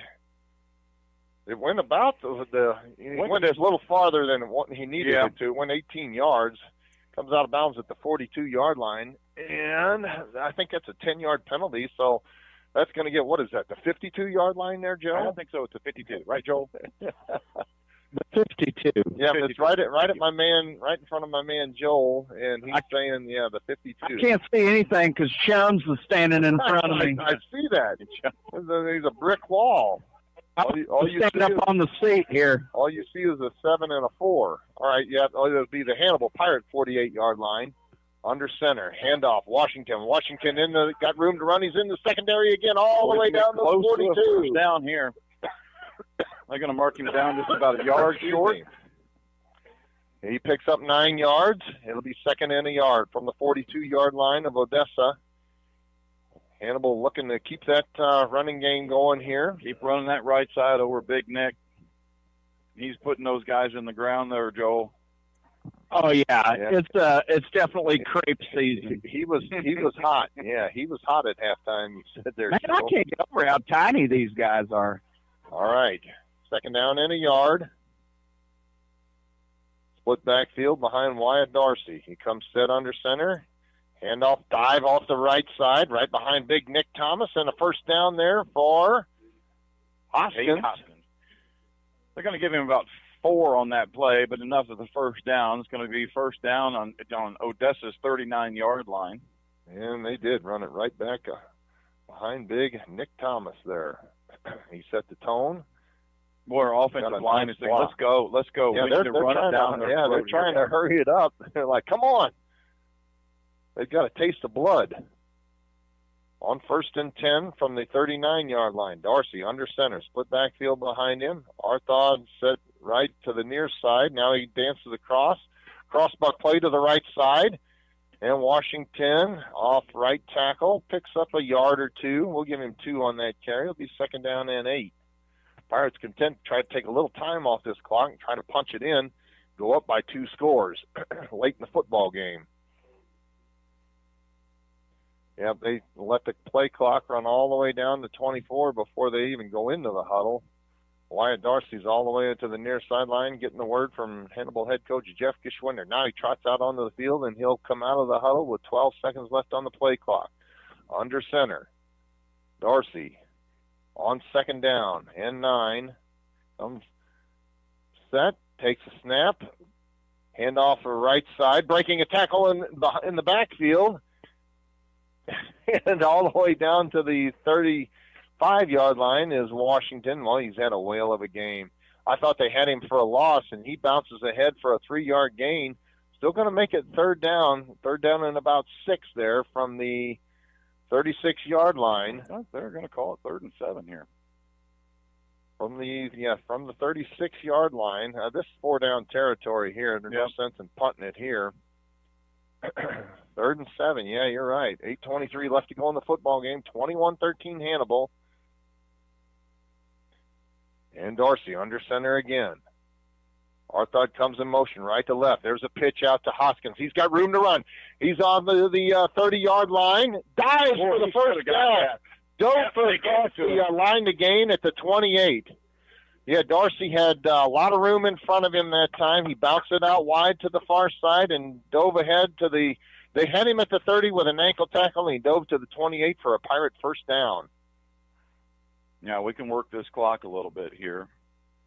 But I'd still like a little punch in here, Mark. No doubt about it.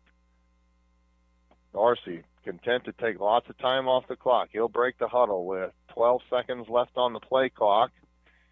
And 7:54 left to go in the game. Under center. Split backfield behind Wyatt Darcy. Takes a snap. Handoff Washington trying to get to the outside. To the near side, and he's tackled from behind. Gets 4. And he's down to the 25-yard line. It'll be second down and 6. A little slow getting up there. Kind of limping around a little bit, but I think he's fine. He's a long way from coming out of this football game, I can tell you that. All right, now Darcy walks over nonchalantly, gets play call from Jeff Geschwinder, trots out into the huddle again, breaks the huddle with 10 seconds left to go on the play clock, and he'll come set under center again. On second down and 6, split backfield behind him. Takes a snap, dive off the right side again, hit at the line of scrimmage, but sprinting ahead after he breaks a tackle inside the 25 down to the 22. I believe that was Hoskins that time. Yep. Cade comes out of the pile, and they're going to give him a spot down to the 22. And it'll be third down and about 4 there. And the clock continues to run. 6.5 minutes left to go in the football game now. From the 22, third down and 4. Pirates got 2 downs to get 4 yards and keep that clock running. Keep this drive going. Dorsey under center again. Power formation set to the right side. Arthod comes in motion right to left. There's a pitch out to Washington. He's to the 20-yard line looking for a block. He gets one. Down the far sideline, inside the 15 to the 10, and knocked out of bounds. First down, Pirates. Very patient there. They bounced it out to the left side. The same play that they ran with Hoskins there a couple of plays ago, and just the same result there, Joe Thomas. Yep, absolutely, Mark. Have just a little bit of patience there, but send him out there on the jet sweep. That's going to be Mark. You got Hey. That ball was spotted at the 10-yard line. The Pirates will have it there. First down and go. Wasn't going to take that one from you. From the 10-yard line, Darcy under center again. Been under center this whole drive. Takes a snap. Pitch to Washington. Washington trying to break it to the near side now. Oh, that's a horse collar. Horse collar from behind. Come on. Yeah, no call. I mean, a clear horse collar, and they tackle him for a 4-yard loss. No call. Joe, what is up with that? Every single person in this stadium, including the coaches from Odessa, saw that. And they still didn't make the call. Still didn't call it. I mean, it was late, but it was clear, too. Absolutely. No question. All right, second down and goal from the 14-yard line. Down under 6 minutes left to go. 5.5 left to play in the football game. 21-13 Hannibal. We can pretty much put them away here if we can punch one in. Dorsey under center. On second and goal from the 14-yard line. Takes a snap. Play action pass. Looking to throw. He's got a man. Now he pulls it down. He's got pressure. Throws it into the end zone. It's caught. Touchdown. Alex Arthur. He's got it. He's dancing in the end zone right in front of my man, Joe Booth. Little right. I tell you what. Ball. That was pretty. I think his intention was to go to Washington, but just when he was ready to throw it, he had pressure. He stepped to his right and really didn't get excited at all, and Wyatt Dorsey chucked it into the end zone to a wide-open Alex Arthod for the touchdown reception, and the Pirates go up 27-13 with the all-important extra point pending. Washington. Oh, it's a high snap. Now he rolls to the near side now, throws it into the end zone, and it is intercepted. Nope, dropped. Oh, just dropped, yeah. It didn't matter either way. The two-point conversion is no good. Didn't really need it. Would have been nice if we'd have got the 1 point. We're still up 14, 27-13 with 5:16 left to go in the football game. This is Hannibal Pirate District Championship Football on KHBL 96.9 FM. At Blessing Health, we believe every woman and her healthcare journey is unique. So our OBGYN specialists offer care for all of life's phases. Whether you're navigating life's changes, embracing new beginnings, or caring for your health because they depend on you.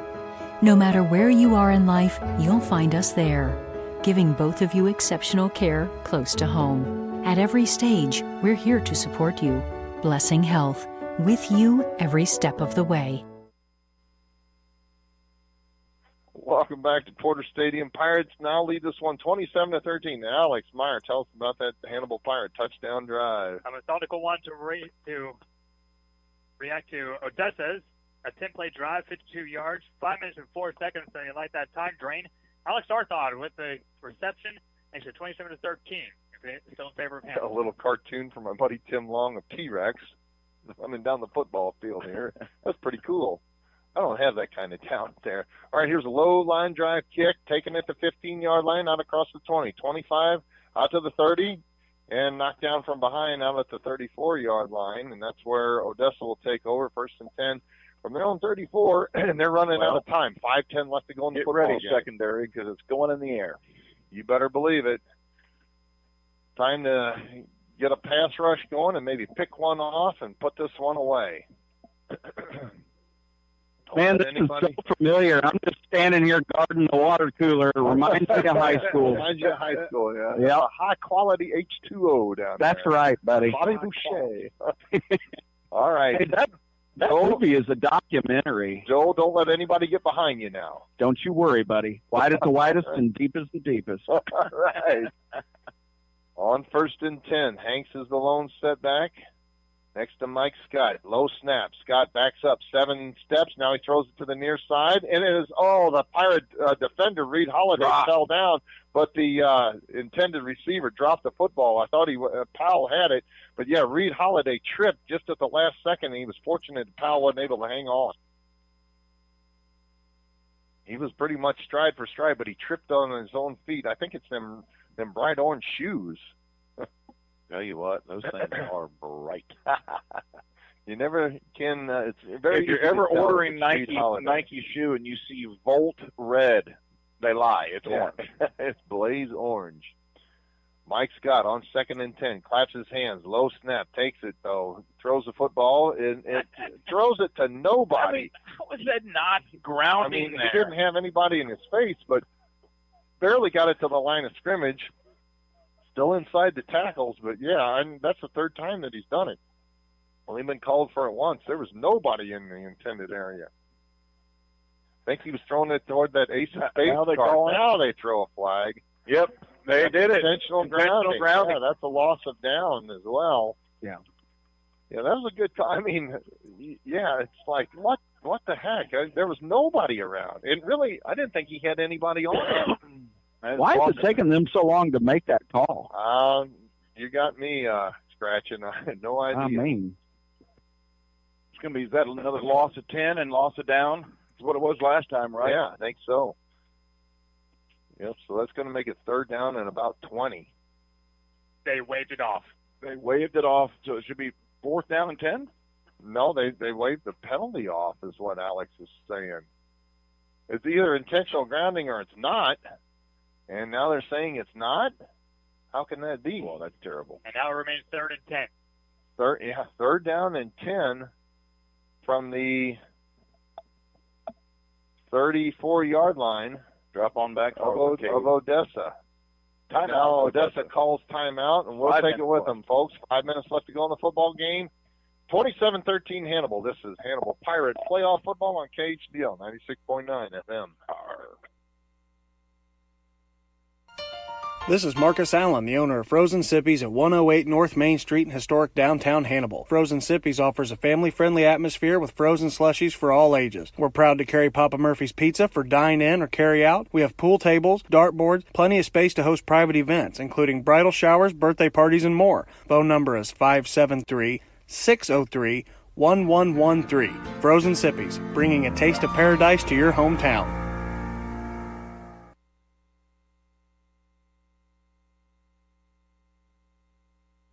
Welcome back to Porter Stadium, Pirate fans. While we got second, I want to mention again, shout out to our good friends down at Frozen Sippies. They provide a Hannibal Pirate KHBL Player of the Game prize every week.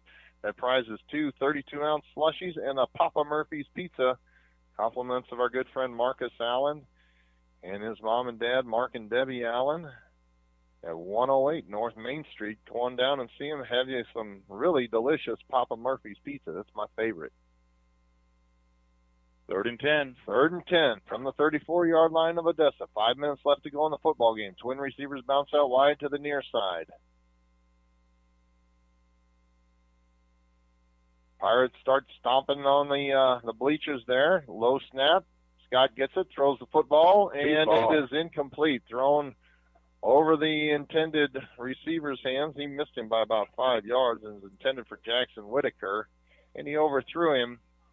I tell you, if he has a little bit more speed, he runs right by the Hannibal Pirate defense, but he's not near fast enough to get by this Benny is going to be 4th and 10 here, Mark. It's 4:55 in the fourth quarter. Yeah, they're going to go this for it is here. it. Yeah, this is ball game right here. Back 3 up, receivers Hannibal. wide to the near side. Now on 4th and 10, Mike Scott claps his hands. Now looks to the far sideline. Going to change the play at the line of scrimmage. Hanks, the lone setback behind him. Single receiver out wide to the far side. Takes a snap. Throws the football, and it is complete for a first down the far sideline. Oh, my gosh, guys, get him. Knock him out of bounds. All the way down inside the 20-yard line to the 18-yard line. They should have had him at the 50. He still would have had a first down. I mean, he caught it in stride, but this – I mean, we're 4th and 10. this, I mean, one-arm tackle. Can we drive, like 6 guys back there so that doesn't happen? Are we just not wrapping up? Oh, nobody He deeper was than the behind us. deepest. He What was behind that? our guys. Yeah, he was behind everybody. It's pathetic tackling there. Shades of the second quarter there. 1st and 10 from the 20. Scott takes a snap. He's got pressure. That's That is clearly grounded. Absolutely He grounded. had 4 guys in his face, almost knocked down. He just throws the ball back to the line of scrimmage. Nobody in any way, shape, or form was close to that football. I think the ref just got No blown off flag. the cleats there. I don't see any flag down. How could that not be grounding? He had 4 guys that were going to literally clobber him, and he chucks the football. I think the ref. Now they're talking this one over. I don't know how this can't be intentional grounding. Now the official calls a timeout. Because he He's got having ran over. Yeah, he's having a discussion with the back. No, they ain't there. discussing anything other than if he can see more than one person. He just got wrapped. Yeah, he did. Wow. Oh, yeah. He's calling the trainer out onto the field now. The referee does. Yeah, it's an official's timeout on the field. We'll keep it here, folks. 4:42 left to go in the football game. Hannibal leads this one 27-13, but it's 2nd and 10 for Odessa at the Pirate 21-yard line. There's been some weird calls in this game. I mean, he was straight behind the center. Yeah. Threw that ball he there. backed up. He didn't and if go. they say it got to the line of scrimmage, I don't care. He wasn't outside the tackle. He was not outside the tackle. There's no question about that. He had 4 guys in it. I don't know if that was supposed to be a screen pass and they released, but yeah, there was 4 guys just hanging on him, and he literally threw the ball into the turf. The referee got clobbered on it. But yeah, no call. 2nd down and 10 from the 21-yard line. 3 receivers wide to the near side now. Single man set to the far side. That is Whitaker. And Scott takes a snap. He's looking for Whitaker, throws the ball down into the end zone, and it is incomplete. He overthrew Whitaker by 10 yards. 3rd and 10 coming up here. Whitaker broke it off at the 10, and he threw it into the end zone. 3rd and 10 now from the 21. Again, 4-down territory, no doubt about it, this late in the game. They converted on 4th and 10 last time. Pirates just need one more stop, and we think we can put this one away. 3 receivers wide to the near side now on 3rd and 10. Hanks the lone setback to the left of Scott. Scott takes a snap, rolls to the near side, throws against the grain into the end zone, overthrew Whitaker again.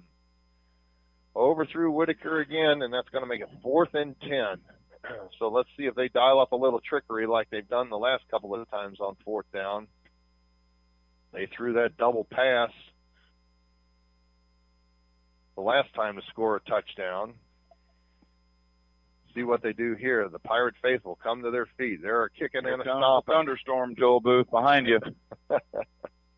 Man, I'm glad I knew it was coming because if you're underneath the stadium. All right, 4th and 10. Mike Scott out of the pistol. Double tight end set to each side. Claps his hands. Now he's going to take a timeout. Talk this one over. We'll just keep this one here. 4 minutes and 33 seconds left to go in the football game. How about rushing 3 and dropping back 8? That'd be cool. That would be cool.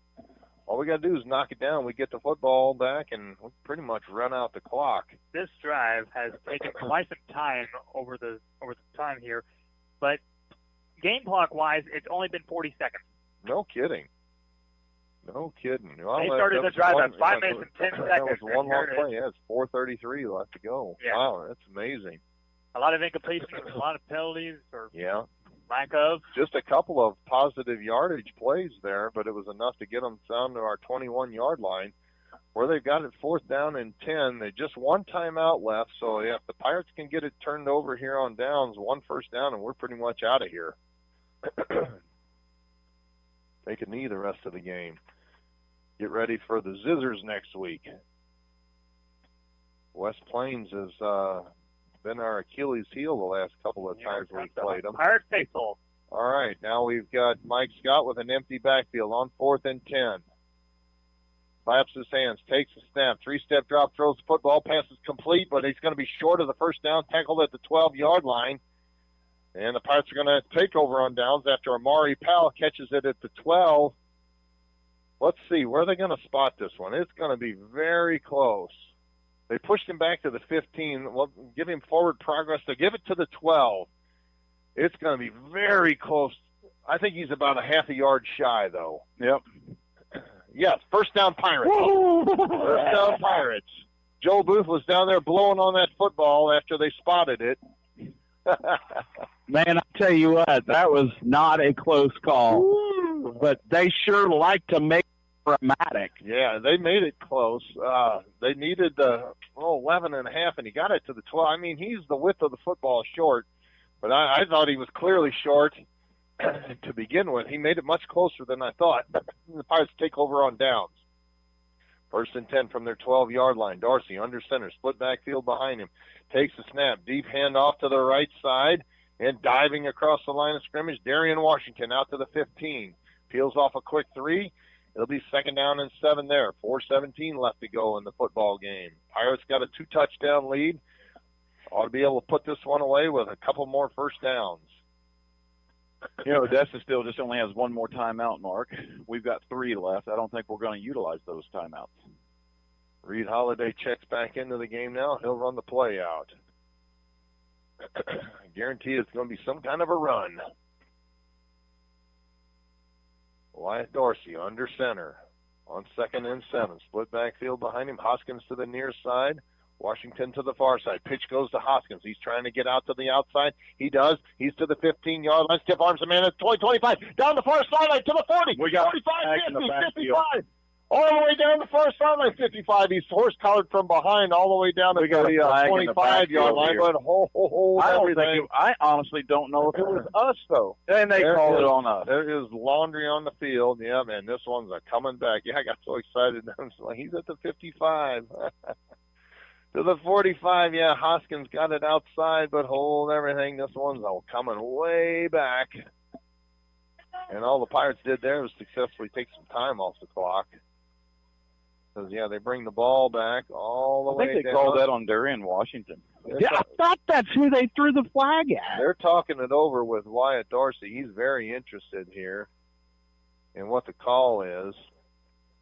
And the referee's now explaining it to...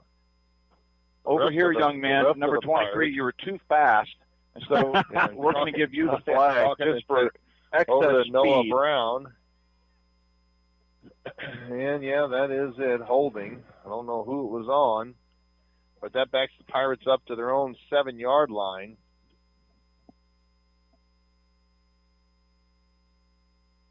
But the good news is just 3:29 left to go in the football game.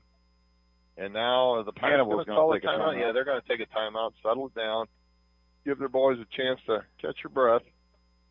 So 2nd down and 14. We don't want to. 2nd down and 15. We don't want to. Hey, have you seen West Plains and Carl Junction? Yeah, West Plains has won that football game. So the good news is, win, lose, or draw, we do not have to drive to Oklahoma next week. So we're going to West Plains. West Plains is coming here. Yeah, West Plains would come here. Well, hot diggity dog. Hold on to win. Yeah, West Plains was able to put Carl Junction away. And, yeah, we would host them next Friday, make them drive that 5 hours up here.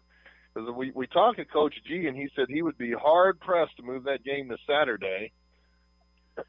Yeah, they will have that decision made, I'm telling you guys, before the evening is done. We're going to have it on Friday night, right? That is the Splendor plan. And I think West Plains wants that too. Okay. Fine with Yeah, me. we went down there on a Friday night a few years ago. Pretty cold night there, Joe Thomas. my Up there in gosh. that radio booth. Got really cold on the way home when I rolled the window down. No, you were. I was rolling the window down. You were playing hot box in there, keeping the heater at 900 and wearing your winter coat. Oh yeah, that's how it went. All right, Dorsey under center now. Let's go next. On second down. Takes the snap, pitches to Hoskins. He's trying to get down to the jet sweep to the far side. He's across 15, dives out to the 17-yard line. Great play. And just a couple of yards shy of the first down.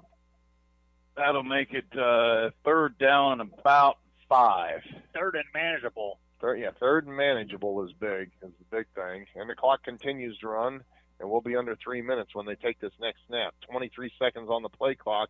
And Dorsey couldn't walk any slower across the field into the It's like huddle. he's got rigor mortis. Reed Holiday trots out onto the field again. He's a little bit more of a hurry than Wyatt Dorsey, who breaks the huddle with 8 seconds on the play clock. He better hurry it up here.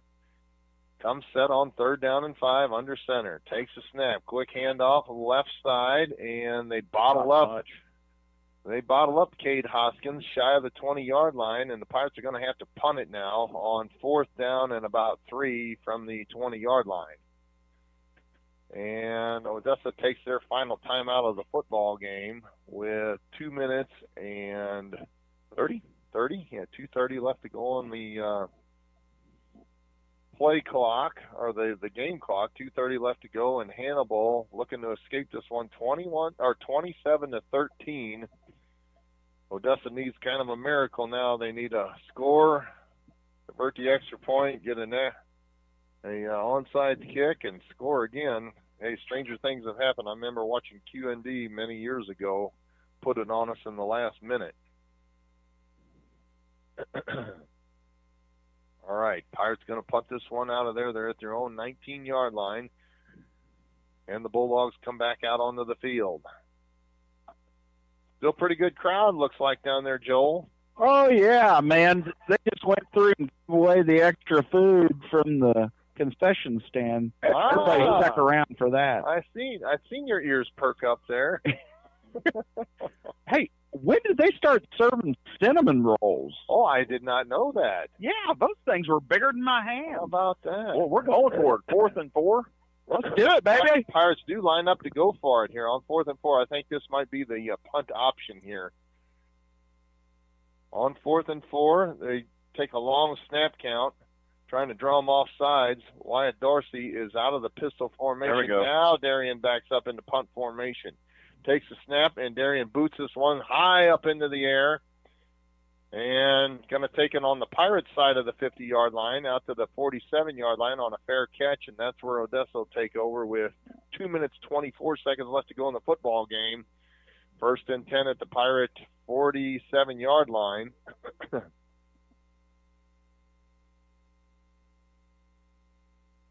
And trailing this one 27-13. One more stop here for the Pirates, and they can take a knee and be out of here. The Bulldogs are out of timeouts, so they got to make some magic happen pretty darn quickly here, Joe. Oh, yeah, but they're going to be trying all kinds of trick plays to come out of here. Basically like a double reverse pass like they did earlier in the game, which was incomplete, but I don't doubt that they won't try it again. Watching Nick down, so I can't get used to that blonde hair. Oh, all right, yeah, we did it again. Double pass, and it is complete across the 50-yard line. He had to come back into the backfield to get it. He's going to get a minimal gain on that. Pass was complete to Whitaker, but, yeah, it was a flea flicker play. Hey, has his hair always been? No. Okay. Yeah. I was going to say, I can't get used to that. Look at his eyebrows. Yeah. That is not a Nordic hairdo. I tried to get him to dye his eyebrows, too. And he had to draw the line there. Second down now. Scott takes a snap. 3-step drop, throws the football to the far side. Pirates got a shot. Interception. Interception at the 5-yard line to the 10. That's probably going to do it there. 2:06 left in the game. Cade Hoskins comes up with a big interception for the Pirates there. Pirates going to take over on an interception here. 1st and 10 from their own 9-yard line. Yep. And that ought to be the final nail in the Bulldogs' coffin. The Pirates can pretty much take a knee here and finish this one out. Hang up plastic in the locker room. Pirates have come out of here with a district championship and a 9-2 record, headed into next week's sectional playoff game against West Plains. It'll be right here at Porter Stadium. You can catch it here next Friday night. Right here on KHBL 96.9 FM. Darcy trots out onto the field now. I don't expect they'll take a victory formation just yet. They'll probably try to get a couple of plays in here before they do that. And a split backfield behind Darcy, who takes the snap. Handoff is to Washington. Oh, he's gone. He's gone. He's gone. Nobody around it. To the Kodak. 40. He's gone. 40. Throw it 35 down to the 30-yard line. Stops there and gets pushed out of bounds. There's the flag. Yep, that'll add another 13 to it. 30 got pushed out at the 30. That's going to bring it all the way down to the 15. What a game by Washington this evening. I know he's got 200 yards between the receptions and the on the ground, the rushing attack. I know he's got 200 yards total offense, and all of that in the second half. I think he was -3 in the first half. Yeah, absolutely. Boy, he came right off Nick Thomas's butt there and just broke it out to that right side. He did. Yeah. And was gone, and then tack on another 15 after that. That's going to be huge. Gives Nick a pat on the butt, says, "Thank you there, big guy." Yeah, they clearly had him out of bounds and then gave him a nice shove and right in front of the official. There's just no reason for that. That's just frustration that's showing in. Joe, who's talking down there now? Boy, they ain't saying much. It got pretty quiet. Yep. That's all right to do that smack talk if you can back it up, and they're not able to this evening. Pirates take a timeout with under 2 minutes left to go in this football game. I do not want us to take a victory formation, Mark. Not yet. Yeah, shove it right down their throat again. I want this score to be really 34 to 13. Yeah, 34-13 would be impressive. Yeah, we got it down all the way down to the 15-yard line, inside the 15-yard line. So sorry, Alex. Joe, at this point, you cut up hard, Joe. If you cut up, pull that microphone down a little bit. 2 points. That's better. District matchup matter. So, no. Just the wins. Just the wins. Yeah, it's they sort it all out from here, but you keep winning, you absolutely keep playing, and then they figure out the home teams by who's hosted the most games, and then it goes to the upper half of the bracket. I think this year, since it's an odd year. And, the Pirates, unfortunately, Joe, do come set in victory formation. They take a knee. They got to do that a couple more times. Somebody just absolutely clocked Noah Brown. He does a backflip. There's just no reason for that. And down under a minute and a half to play, and the Pirates got to do that a couple more times, and we'll be out of here. So an exciting second half for the Hannibal Pirates. They only gave up one touchdown in each half. They gave up one in the first half and then one in the second half. Fortunately for the Pirates, they were able to score 3 touchdowns in the second half to put the Bulldogs away and head on to the sectional round. Been a while since a couple of years since we played in the sectional. We got beat by Warrenton last year, so that'll be an exciting football game. Like I said, West Plains, they're going to be a good team to play against. The Zizzers, they ended our season a couple years ago. And we'll be excited to see them in the sectional round be the final 8 in the state of Missouri, Class 4A. Next Friday night, we'll be on the air at 6:45 p.m. for pregame, followed by 7 o'clock kickoff right here on your home for Hannibal Pirate Football, KHBL 96.9 FM. They line up in victory formation one last time, take a knee. They're still trying to fire off the ball, Odessa is, and that's that number. What was it, 57 or 57? Yeah, 57. He is hitting right up to the very end, but the Pirates are going to win this one. They head out onto the field to shake hands. Yeah, Joe, that was 57. You were talking about him earlier. I mean, he shot across the line on the last play of the football game. It's like Buddy, you're going to go home. It's going to be a 3-hour ride. That's Drew Jarrett. He's a junior, and I hope he has a nice ride home. I hope they stop somewhere like in Chillicothe, and they get home at about 3 a.m. And I hope he's a deer hunter, so he's got to get up an hour and a half later. And I hope he has to drive 2 hours with Sam. At that point, you just got to stay up all night. Well, absolutely. So, well, I can tell you some stories, Joel, about deer camp many years ago. I bet so. Our final score: Hannibal 27, Odessa 13. Hannibal goes on to win the district championship. They run their record to 9-2. Hey, we can get to double-digit wins next week, folks, when we play West Plains right here at Porter Stadium. I'll send it back to the studio for a few announcements. When we come back, Joel Booth will try to get a word in with Hannibal head coach Jeff Geschwinder. We'll talk this one over, and we'll be moving on. This is Hannibal Pirate District Playoff Championship Football on KHBL 96.9 FM. For those nearing the age of 65, Medicare is an important consideration. At Alexic Family Insurance, we specialize in Medicare and health insurance. Hi, I'm Michael Alexic, your local insurance broker now licensed in Missouri and Illinois. Whether it's Medicare, health, life, or supplemental insurance, we can provide dedicated services to you and your loved ones. Our phone number is 573-570-4476, or we can be reached at alexicfamilyinsurance.com. Alexic Family Insurance, protecting your future one plan at a time. I'm Jordan Foey. And I'm Brad Kurz. We are your Edward Jones financial advisors in the Hannibal region. We're all about financial investments, but we also value the investments of time, patience, and encouragement of our young athletes receive from their coaches and teachers. That's why Edward Jones is a proud sponsor of Hannibal Pirate Football on KHBL. For all your investment needs, 573-221-1302 or edwardjones.com. Edward Jones, member SIPC. The employees and directors of F&M Bank and Trust Company thank you for rooting on the Hannibal Pirates on KHBL Radio. Since 1870, F&M Bank has been cheering on Hannibal. As the Pirates settle into their new home, F&M is happy to be a part of this new era of Hannibal Pirate football. Together, F&M Bank, along with our customers, have been and will continue to be a part of progress in our community. F&M Bank and Trust Company, Hannibal's biggest fan. Go Pirates!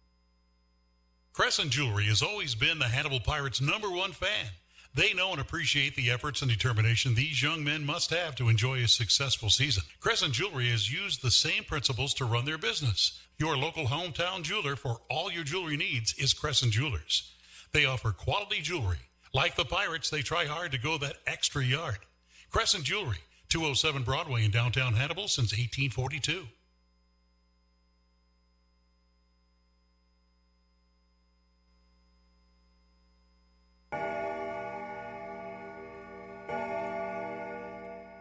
Marion County Clocks LLC is here to save you time. Now serving the Hannibal area with in-home grandfather clock service. They have expertise servicing clocks from 1808 to 2008 and beyond. Co-owner John Ryan, certified horologist, is now taking appointments to repair your family heirlooms. He can be contacted at 573-635-0071. For more information, Marion County Clocks LLC can also be found on Facebook. Marion County Clocks LLC, 115 South 4th Street in historic downtown Hannibal. Ready, go! Pirate Radio, KHBLLP, Hannibal.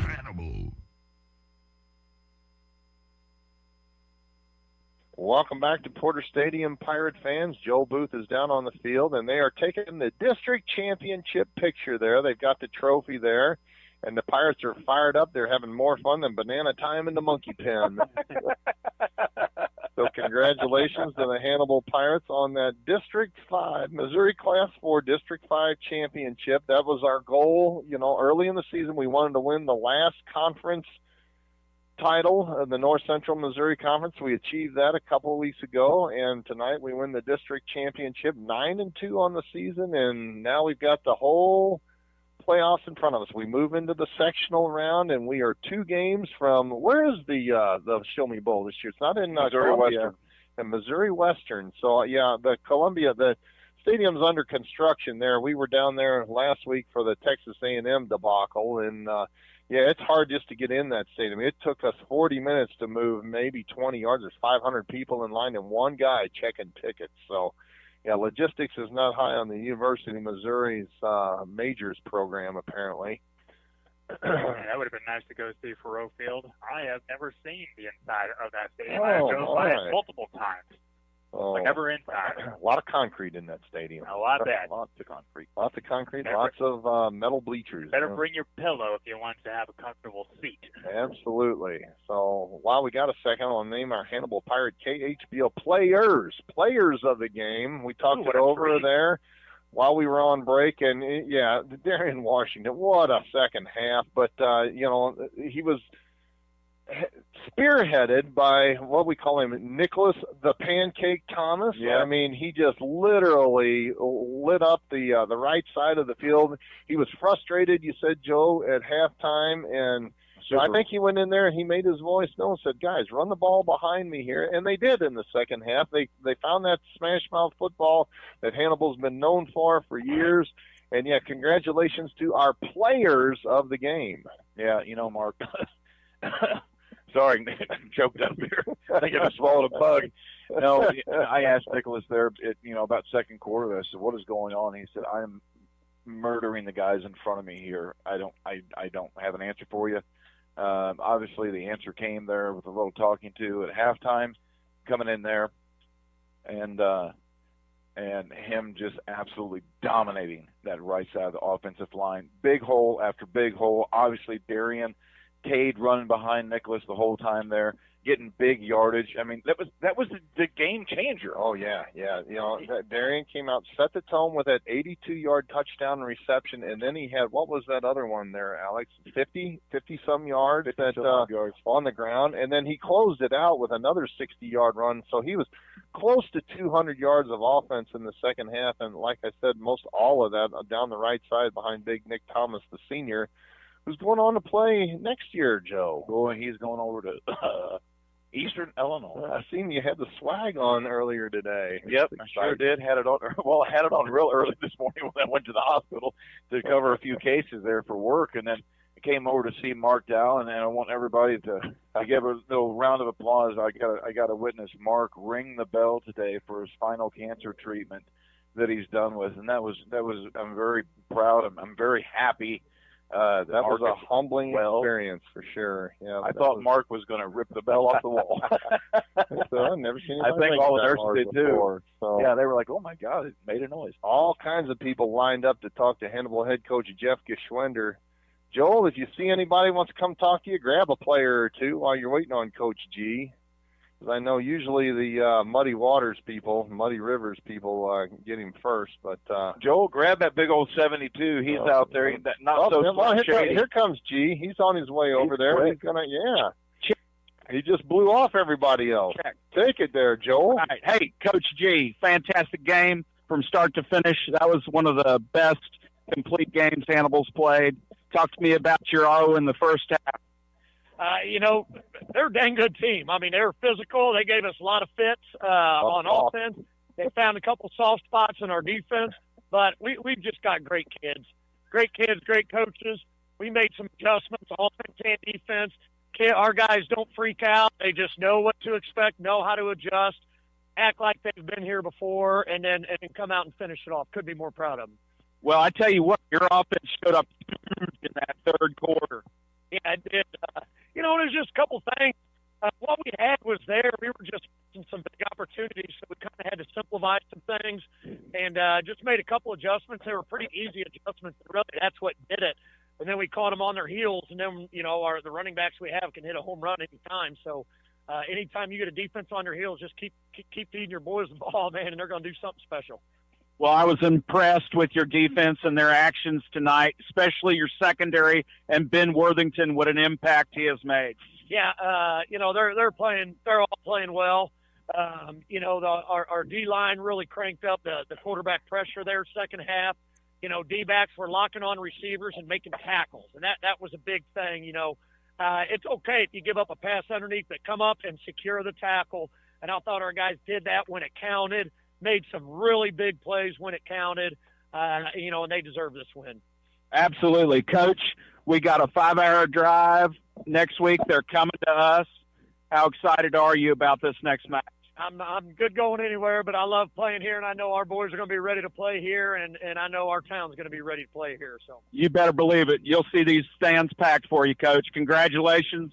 Good luck next week. All right. Thank you, Joel Booth and Hannibal head coach Jeff Geschwin. I'm watching the boys down there. Now, Aiden Scott is literally holding the district championship trophy. He's holding it. He's rocking it like a baby right now. The Pirates are passing it around. They're taking pictures. They're high-fiving. Like I said, they're having more fun than banana time in the monkey pen. Joel, step out there. Get in the middle of that. We got to get a word in with some of them guys. Okay. Let me get them. Okay. See if you can get them to come on. Yeah, they're having a good time. They're awful distracted. Now they're going to run off the field. Hey, yo, anybody, come Nicholas, talk to grab me. Nicholas. Yeah. There we go. There we go. Here comes Big Nick Thomas, the pancake man himself. So going to have a word in with Joel. But hey, you'll have to let him know he is the Hannibal Pirate KHBL player of the game. I want to talk to you about. I got to ask you a question. When did you start making pancakes? I've liked them all my life. Well, out there in the womb. I just want to shake your hand. Let you know you're a KHBL player.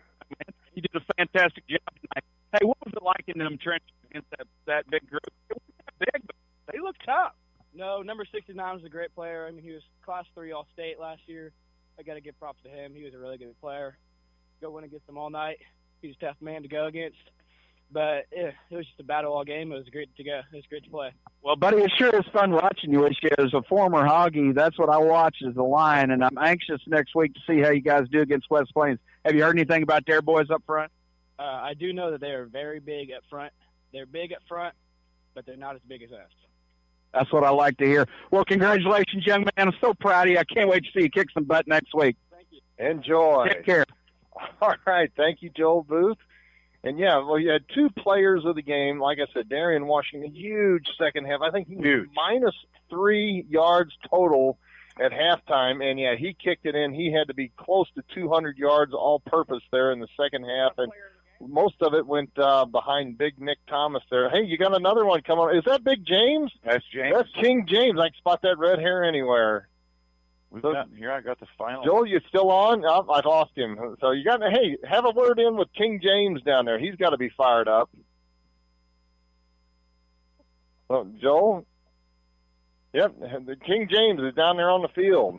Hey, I can hear you. I've got King James, the king of defense himself. James, tell me about that first half. Boy, that was a fight out there. I mean, they had just two good plays, and it just happened to be horrible timing for us. But we responded. We figured out what the hell we were going to do. And attaboy. Hey, were there always good to figure out what the hell you're doing. Yeah, that really surprised you guys? I mean, they did a great job of climbing up, and I mean that 51. He was like a mousetrap on you. He got a hold of you. He did not let you go, and I think I knocked the one ref back into some sense. Yeah, I believe that is. He needed it too. Oh my gosh, we were wondering who it was. I kind of had a feeling it was King James, but that boy came up, and I don't think he could focus. No. Oh, that's great. Well, we better let James go celebrate with his family. Here comes Aunt Christy. She's taking a picture. Every play, James is going to hit somebody. Sometimes it's the other team. Sometimes it's the referee. Well, somebody's getting hit. Yeah, you know what, Mark? I got the final game stats here.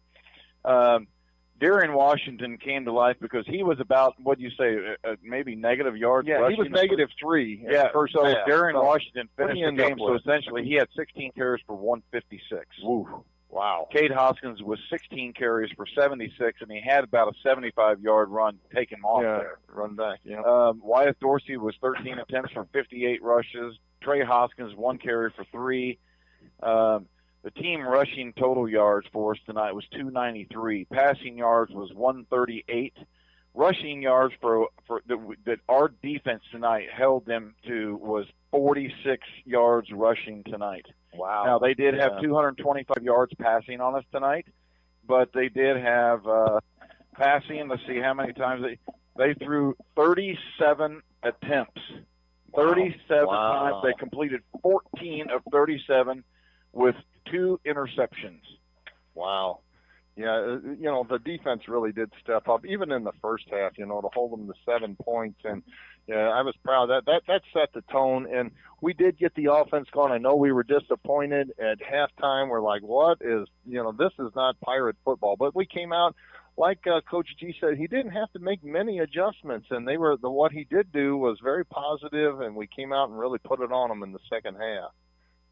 So that's going to do it, folks. Tune in next week. We sincerely hope you've enjoyed listening to this one as much as we've enjoyed bringing it to you. And you can tune in next week and catch the sectional championship game against West Plains Zizzers. It'll be a 7 o'clock kickoff. Yeah, well, yeah, it'll be the sectional round, the state quarterfinals. There's down to 8 teams left in the Class 4 playoffs here. And you can catch that. We'll be on the air at 6:45 p.m., followed by a 7 o'clock kickoff, unless we move to Saturday, and I don't think that's going to happen, folks. I think G's going to push that. Yeah, he wants that game to be Friday night, so you'll be able to catch that right here on your home for Hannibal Pirate Playoff Football, KHBL 96.9 FM. For my partners, Joel Booth and Joe Thomas, our statistician, Alex Meyer, executive producer Danny Norman, this is Mark Dow saying good night from Porter Stadium. Ready, go! Pirate Radio, KHBL LP, Hannibal.